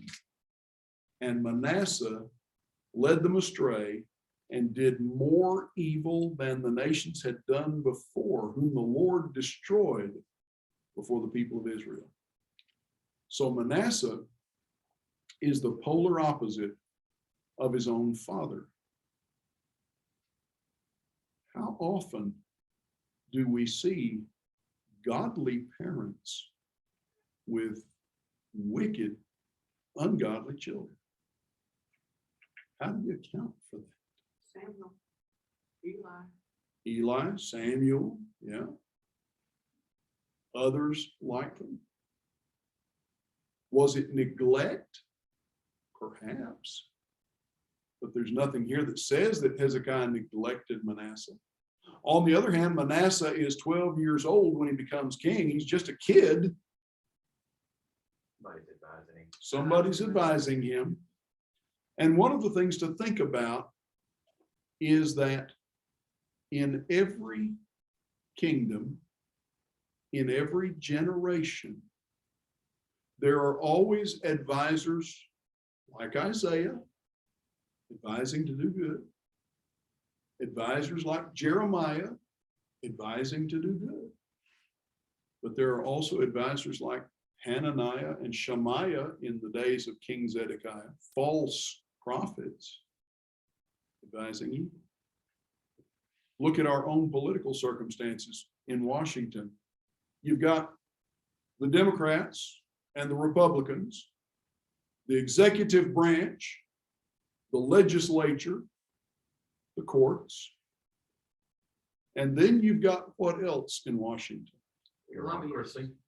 You've got K Street, the lobbyists. You've got people there lobbying and pushing and advising and proposing ideas for legislation and laws and so forth from every direction, every point on the spectrum. Someone said they were talking about the governor of Texas sending the Mexicans to the White House, to Congress, and they said, guess what jobs are going to get? Lobbyists. They're going to be lobbyists in Washington. That may be truer than we want to admit. The comment was that with the Texas governor sending immigrants by the busload into DC, they're liable to go to work as lobbyists there. So wouldn't be out of character. Go ahead, Mike, and then Benji. Is Manasseh here, it doesn't say where we're at least in this case, maybe another one. Is this the offering of having your children walk through the fire to Molech and Valley of Hinnom that give it such a bad reputation? So it seems to be. That's what's going on here, is they would sacrifice their children to that false god of Molech. And then, of course, the Hinnom Valley just outside of Jerusalem, that where we get Gehenna from, as Right. a matter of fact, that refuse burning Yes. dump of worms and fire that's not quenched. Right. But it was an abomination that they were even doing such. Is this what Manasseh is actually doing here? So it seems to be. The question for those of you online is this reference to Manasseh burning his son, is that Molech worship, offering the infant on the altar of Molech there in the Hinnom Valley? And so it seems to be. You know, Josiah is going to come along in a short time, relatively speaking, and defile those altars and those places and burn the bones of the false prophets on them so that they can't ever be used that way again. And that's in the Valley of Hinnom, which becomes, of course, in the New Testament, Gehenna, which is the figure that Jesus draws on to illustrate torment, where the worm dies not and the fire never goes out. Well, from a practical point of view, that's sanitation in the town dump. The reason that valley becomes the town dump is because of what Josiah does there to what had been done there in previous generations. Benji? Yeah, I'd be more so on the side of Hezekiah probably trying to do all he could to teach his son, because he's already lost 3 years out of that 15 because the boy is 12 when he gets the rank. You would And so think. he might have just tried to pour so much into him, knowing that he had a limited amount of time, but then it might have just been, like you said, those who were trying to influence him. Yeah, trying to guide him. It may be a combination of things that Hezekiah tries too hard, in a manner of speaking, to stuff too much information into too young a kid, possibly. But regardless, you've certainly got those. Think about the and I think I've used this term already tonight, but I'll come back to it. Think about the spiritual whiplash that some of these people have been through. From the days of Ahaz through Hezekiah, 29 years, to Manasseh. There are people who are still living, who are old, but not old, when Manasseh becomes king, who from their point of view can still remember the good old days when Ahaz was king and idolatry was endorsed. And all of this righteousness and this cleaning up and this placating the Lord and so forth that goes with Hezekiah's reign, well, they've gone along with that because he was the king and they didn't have any choice, but they didn't have to like it. Now we've got a chance to influence and maybe pull some strings and guide things behind the scenes with this new young king. So that may be part of it as well. I realize we're out on a little shaky twig speculating here because none of that is stated in so many words. But how do you go from a righteous king to this guy? Certainly some of that has to come into play somewhere. Go ahead, Mike. Irregardless of the answer that we don't know, the answer we do know is every man has free will. Every man makes his choice, whether influenced for good or bad. He's making that choice. Manasseh made the choice. That's true. Ultimately, it comes down to what he chose to do. Well, you look at the record here. Verse 3, he built the high places back.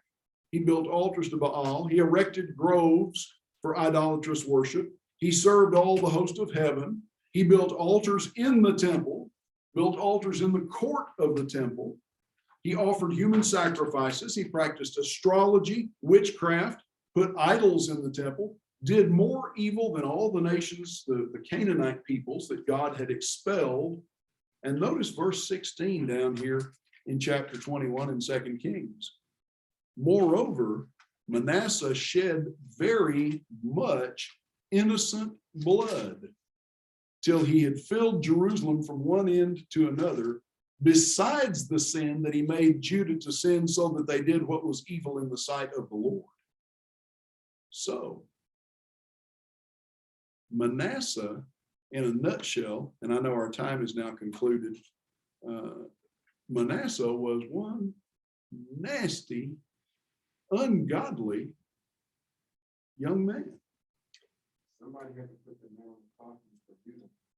And somebody had to put the nail in the coffin for Judah, and he puts about the second to last one, doesn't he?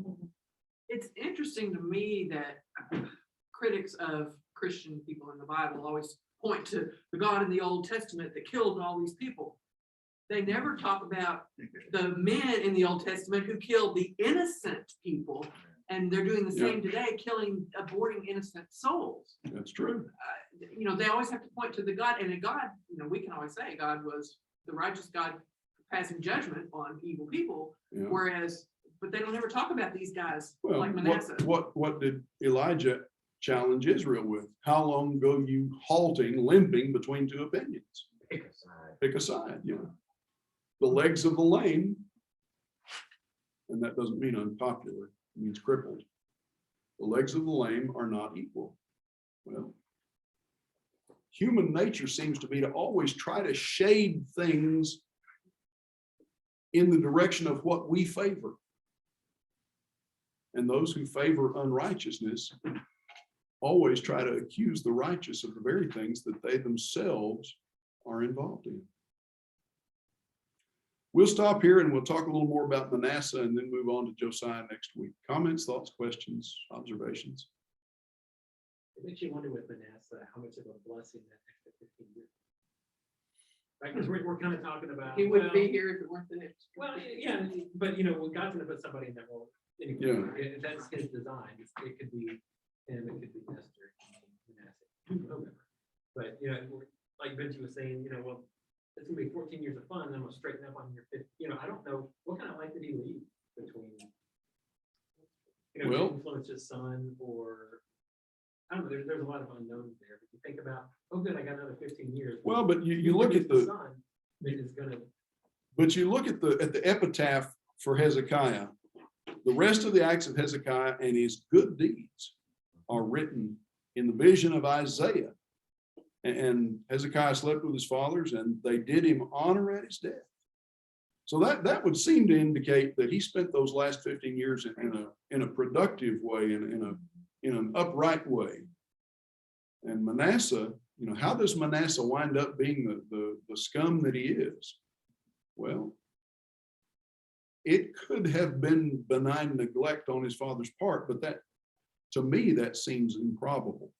I think it's because we don't want to believe. It's like we have two boys, they're doing okay now, but a lot of us know faithful elders, preacher, people in the church. And we've seen their life, only God knows, but we've seen how they lived in front of us and character, and their kids have been evil. Well, it comes back to what We know people, all of us. it comes back to what Mike said a minute ago. Ultimately, each man shall bear his own sins. We make our own choices. And some of us make good choices, and some of us make foolish, stupid, hurtful choices. An evil companion still corrupt. Yeah, evil companions still corrupt good morals. And you think about it, this young man, keep in mind, God's hand over all things. God already knows where he is directing these people. He's directing them to captivity in Babylon. And he knows why. They've got to have this willingness to rush right back into idolatry, purged out of them once and for all, burned out of them, so to speak. And 3 generations in captivity pretty effectively do that. They never do quite get over their love of money, but their love of property and politics, but they do, after captivity, they never worship idols per se again. But behind all of this, God is directing where they're going. Remember what he told Hezekiah. Isaiah says, what have they seen in your house? They've seen everything. Those same people are going to take it all away, the Babylonians. God had already determined what was going to happen to his people 100 years down the road. Almost 100 years down the road. So this is part of that plan. Now, could that have been 55 years of uprightness and righteousness? Sure. Would they still have gone into captivity in Babylon? Yes. Because of the sins of their fathers? Yes. But also because of their own sins. Think about Jeremiah, and we'll talk about Jeremiah in a couple of weeks. What is one of the keynotes of Jeremiah's message to 5 different kings? It's not, you keep saying it's because of your ancestors' sins that we're suffering. Yes, they were sinful, but you are too. It's not all their fault. You've got to own your own responsibility. And of course, they don't want to hear that. Other thoughts, other questions, other comments? I mentioned last week that I didn't think anybody was taking the course for credit, and I have been disabused of that notion. One of our students did send in some assignments, and so I will be sending out a midterm exam, at least to that brother.